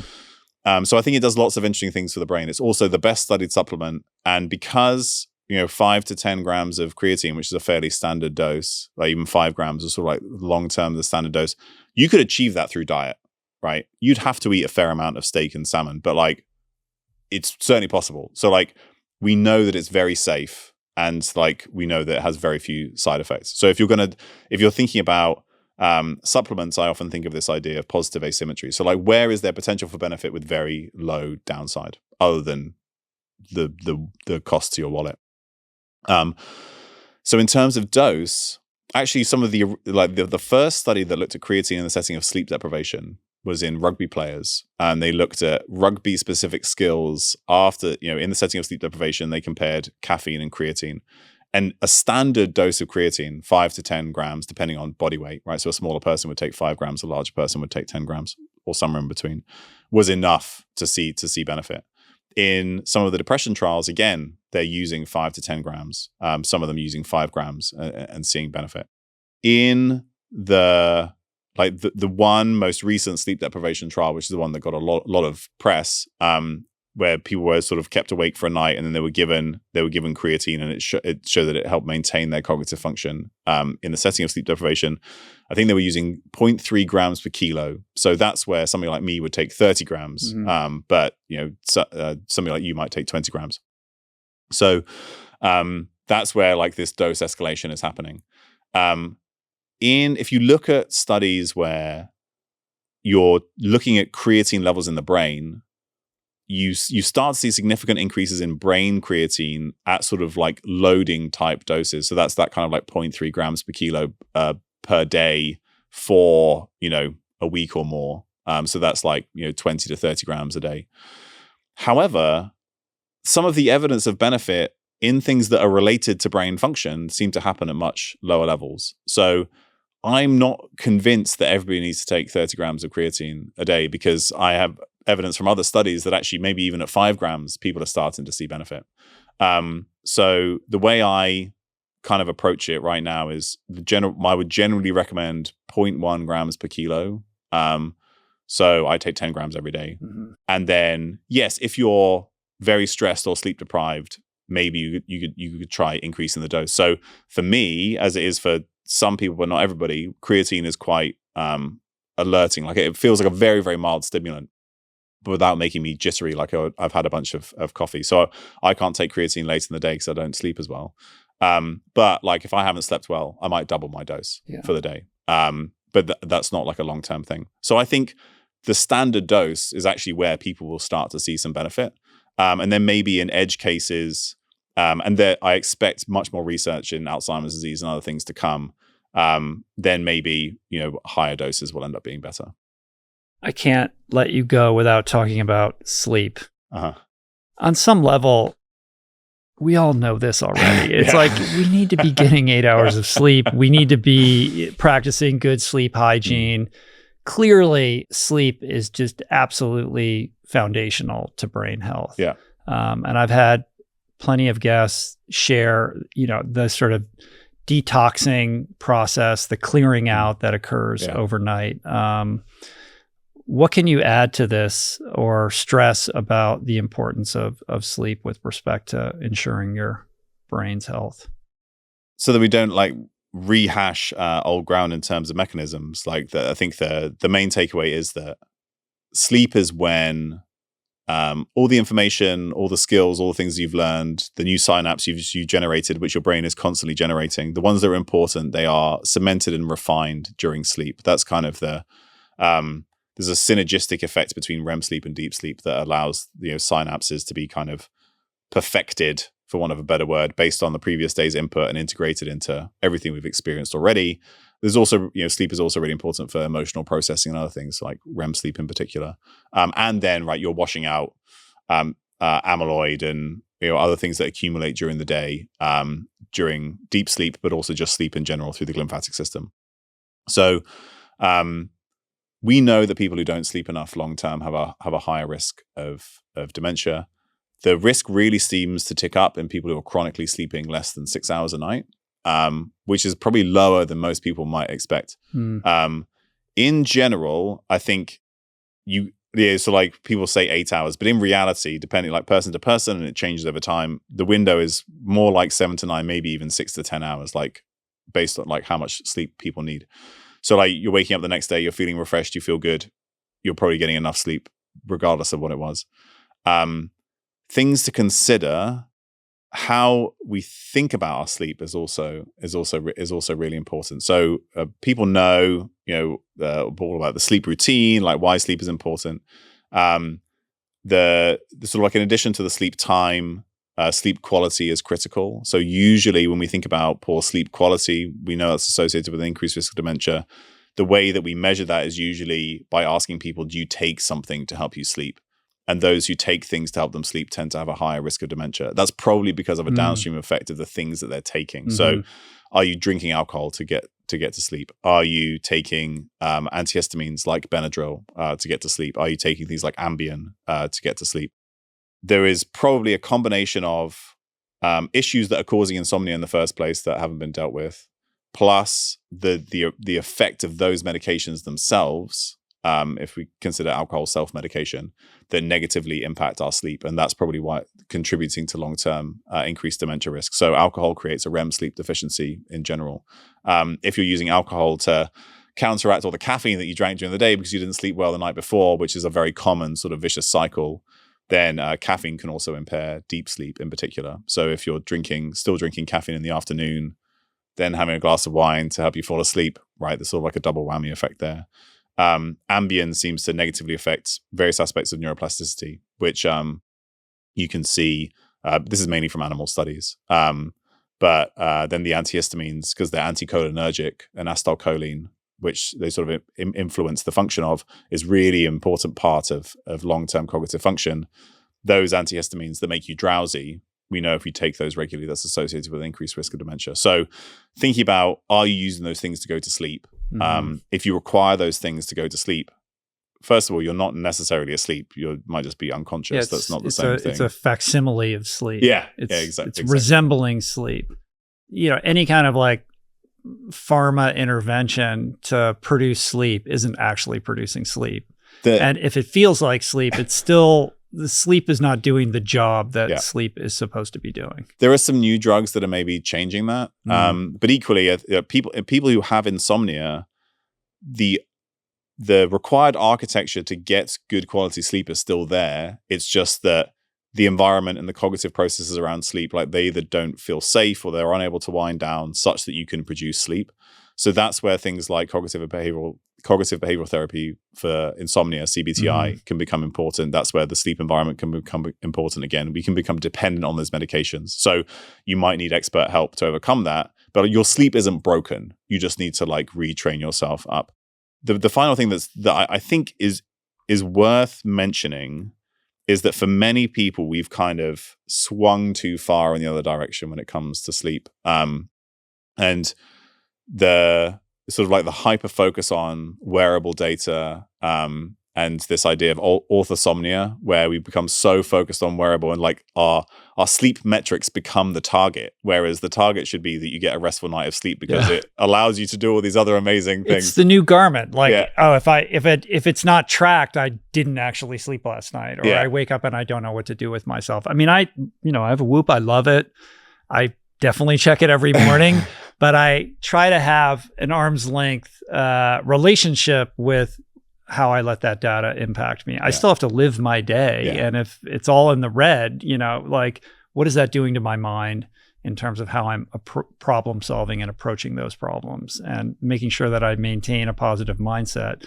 Would I be better off had I not known that I was in the red? From an Ellen Langer perspective, if I feel great, and I think I have a healthy relationship with that, but I can see how that becomes problematic for people and it becomes like a neurosis. There's one classic Ellen Langer study. She wasn't the senior author. The senior author was Stephen Lockley, because he's a circadian biologist at Harvard, but they collaborated on a study where they had people come into the lab and they were randomized to sleep either for 5 hours or 8 hours. But in classic Ellen Langer style, they manipulated clock time, right? So they changed how long people thought they'd slept relative to how they actually slept. And what they found was that how long you thought you slept was a better predictor of how you felt the next and performed the next day than how you actually slept. So the example being people who slept for 5 hours but thought they had slept for 8 hours didn't experience any impact on their function the next day. And there are other studies that have used wearable data to manipulate this. Like, hey, you slept terribly last night, even if they slept fine. how fatigued they feel the next day is based on how well they think they slept. This is important because wearables aren't great at actually detecting the quality of your sleep. They can tell you how long you're asleep for pretty well, but telling you whether you're in like deep sleep versus REM sleep, they're really not that good at that. And this is like published data that are out there. So when they use those sleep stages to tell you something about your recovery score, your sleep score the next morning, you're using quite low quality data to tell you how you should feel that day. So the way that I've used this with professional athletes, and they're lucky because I work, with their coaches who sort of like oversee this stuff on a day-to-day basis. I would usually have the athlete doesn't see the data, but the coach sees the data, and they use that to look at trends over time, which are probably more accurate than like individual pieces of data. So then we can integrate it and kind of change things if we need to. If you can create, I think you create like a cognitive distance from the data, but like I think you can also create a temporal distance from the data, because like you don't need to know how you slept last night in order to be able to perform today, because you have to perform today regardless, or you have to go about your day regardless. Maybe review like a week later, go back and review the past week. Yeah, especially if you can then say, oh yeah, I didn't sleep that well that night, but that was the night where I went to bed late, or that was the night where I had an extra beer before bed, or that was the night where I had a coffee in the afternoon, right? So you can still use those data to inform important things, but you're not allowing it to influence how you then perform on a daily basis. Speaking of the relationship between the rest itself and your kind of mental relationship with the rest, this is something that is kind of an important issue in the world of Formula One. And you've, played a role in working with some of those athletes, because they're just literally going across the world every week. I mean, the time zone shifts are insane. Yeah. So what have you learned about working with those athletes, and how have you counseled them? Some things that I've learned, which were surprising to me at the time, but maybe shouldn't have been, is that the basics, particularly when it comes to rest and recovery, the basics still matter. So I've had athletes come to me and say, "Oh, I'm looking at my wearable data. I'm worried I'm not getting enough REM sleep," as an example. And I look through the data, and it's very clear why. They're spending 5 hours in bed. If you spend 5 hours in bed, we know that most of your REM sleep happens at the end of the night. You're going to get less REM sleep. First of all, is that REM sleep number that accurate? Hard to tell. But second of all, like the most important thing for getting a good quality night of sleep is getting enough sleep opportunity, which just means spending enough time in bed, ready to sleep. And you see this again and again. Like when there's issues with sleep, it's that athletes aren't giving themselves the time and opportunity to get high quality rest. Of course, some of that comes from a travel schedule and things like that. So you kind of have to take that into account. But when they are able to build those routines, or maintain those routines, or maintain the things that help support sleep at home whilst they're traveling, they can maintain a much better quality of sleep. Something that we do, I do all my Formula One work through a company called Hints of Performance. And they, so we work with the coaches as well. And the coaches sort of like inserted into the life of the driver. They're doing the training program, they're doing the nutrition, they're like traveling with them the whole time. They hold the helmet, hold the umbrella, like they're there the whole time. We'll often do things like jet lag plans. So can we start to have them shift their circadian rhythm before they travel? So it's starting to manipulate caffeine and light and sleep time and food timing a day or two before they travel, so that they're closer to the target time when they get there. And there are a number of apps that kind of allow you to do that now. There's one called Phase that was developed by one of these F1 coaches because he was so used to having to do this on a daily basis. He's now kind of created something that people can use themselves. But then sort of like the bigger overarching thing is that, again, very, like the rest of us, they struggle to just, right, they're getting plenty of stimulation, right? They have very complex jobs, like driving the car. They're getting lots of inputs doing that, but then they also have media commitments. They have meetings with engineers. They're constantly giving feedback on how the car drives, right? This is all very cognitively stimulating stuff. So for them, it's finding ways, like I was saying, earlier, sort of like in that kind of, age where, they are maybe 20s, 30s, 40s, where you're doing a lot of stuff with your brain. It's how can you find time to kind of relax and downregulate. Yeah. So it's all about, so for them, it's all about how can we give them space? How can we give them time to improve and recover? And that's the message that I hear from them most frequently is like, you know, like how can I recover? Like, how can I recover better? How can I switch off? How can I like, you know, just get some downtime because the demands on them are so high. So then there's all this stuff around sleep schedules, but then it's just finding things that allow them to truly switch off in a sort of a sustainable, regular way. And, you know, for some of them, it's meditation or breathwork practices, although most of the times when you say to a 20-year-old, hey, you should meditate more, like you just get a funny look. And similarly, the receptive athlete is the athlete in the sunset of their career who's looking to extend, you know, another year or two. You know, they're all about it. You know, the young ones, they're like, no. And young athletes in general can do a lot, quote unquote, wrong and still put. But still I will say that the young generation of athletes is miles ahead of what the young athletes were like, you know, 20, 30 years ago. You know, like they're very into like, you know, finding that extra edge with these very types of things. Absolutely. And this is because we have Hinta has this whole driver development pathway, right? So some of it is about instilling some of these things early on so that it's much easier to make those habits and sustain them once you're in sort of like the F1 kind of world.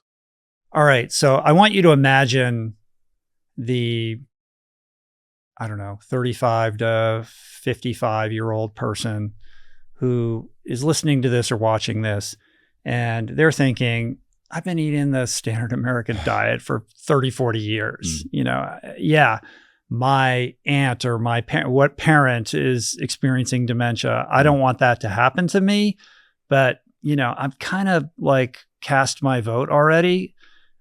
When is it too late? Is it too late?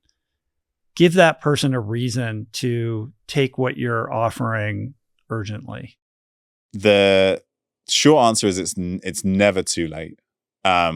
And actually, this was one of the things I was going to say about sleep. There was an interesting study done by Matthew Walker where they looked at sleep trajectories in people across their lifetime and then looked at the burden of amyloid and tau proteins in their brain, you know, sort of like part of that, the process of dementia.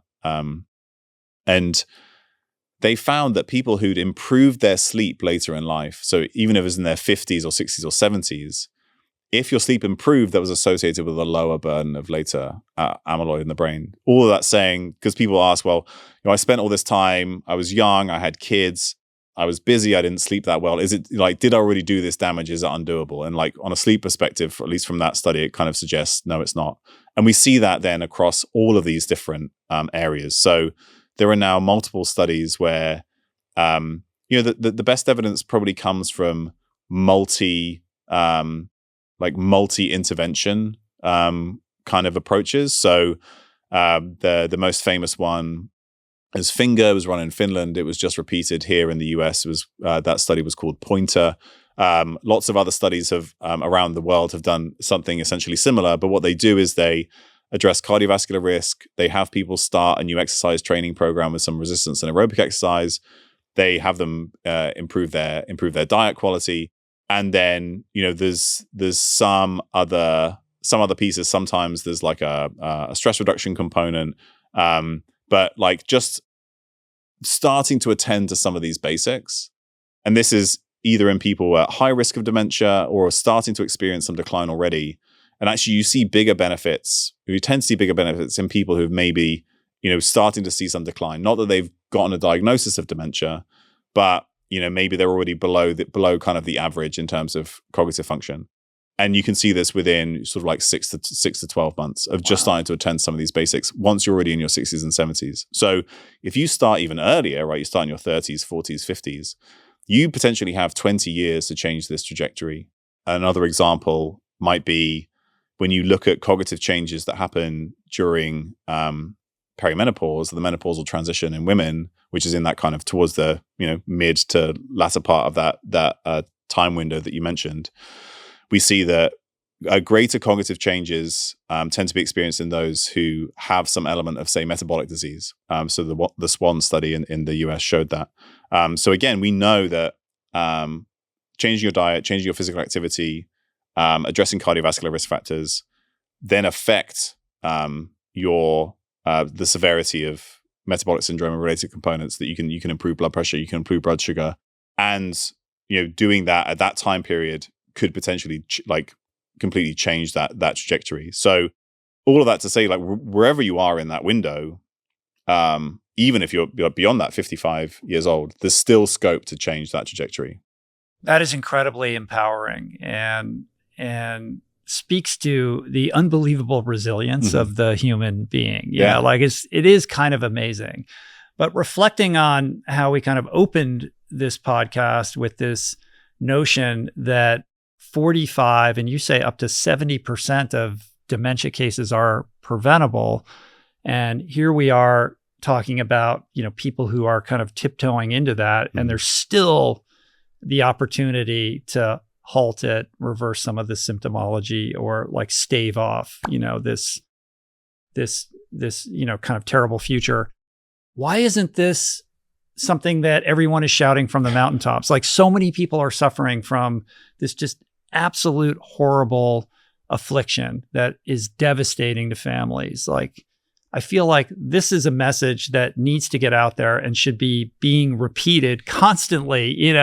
You can avoid this. Here's the way to do this. Why is this the conversation that we're not having all the time? Before I get into that, I'll quickly say that 70% number wasn't something that I made up. That was another analysis that was done by Professor Jintai using UK Biobank data. So a big data set of more than 500,000 people in the UK. They estimated the upper end of dementias that may be preventable is over 70%. So again, just like a similar way, you do a big statistical analysis, and that's the kind of number that comes out. So like, regardless of where the truth is in that range, whatever it ends up being, right, that's still a huge number of dementias that are potentially preventable. Of course, we're talking at the population level, right? We can't, and we're talking about statistics and probabilities. I'm not saying that you could definitely prevent any individual person from getting dementia, but we know we can dramatically decrease our risk. So I'm really hopeful that the conversation is changing. Like, over the last 2 or 3 years in particular, like especially a lot of people struggled with their brains after COVID, either due to long COVID or the effects of lockdown and everything, how that changed the sort of like our lifestyle and our environment. And since the last sort of 2 or 3 years, people have been talking about brain health more and more and more. And so I see it out there. They're mentioning Jill Livingston's work, and they're mentioning some of these analyses, and they're saying that it's not too late. Things like the Pointer trial that was just published last year. So I agree that we're not saying it enough. And I agree that we should be hopeful if we're able to engage at this on a personal level, and then ideally make changes at a societal level as well. But I think that tide is changing. So I hope that, you and I speak in a year or two, and you can be like, oh yeah, you're right. People are talking about this more and more, and people are realizing they have so much more agency here. And so I hope it's going that direction. And it certainly seems like people are starting to go that way. That's very exciting. Yeah. So maybe to conclude the conversation, it would be good if you could, even like look right to camera. It's like, what do you want people to know? Like, somebody's listening to this. I've never heard anything like this before. Oh my goodness. I now am going to take greater agency over these decisions that I'm going to make. I certainly don't want to have this kind of thing happen to me. How do I begin? And how can you kind of leave them with an empowering message about how to embark upon this journey? Sure. So the thing that I want everybody to know is that we each have a huge amount of control over our long-term cognitive trajectory, and we can dramatically decrease our risk of dementia, even if we have a family history of dementia or know people with dementia. And the best way to start to do this is just to find one thing that you can start to move the needle on, that feels doable to you. And so it could be slight changes to your diet. It could be adding a new aspect to your exercise routine.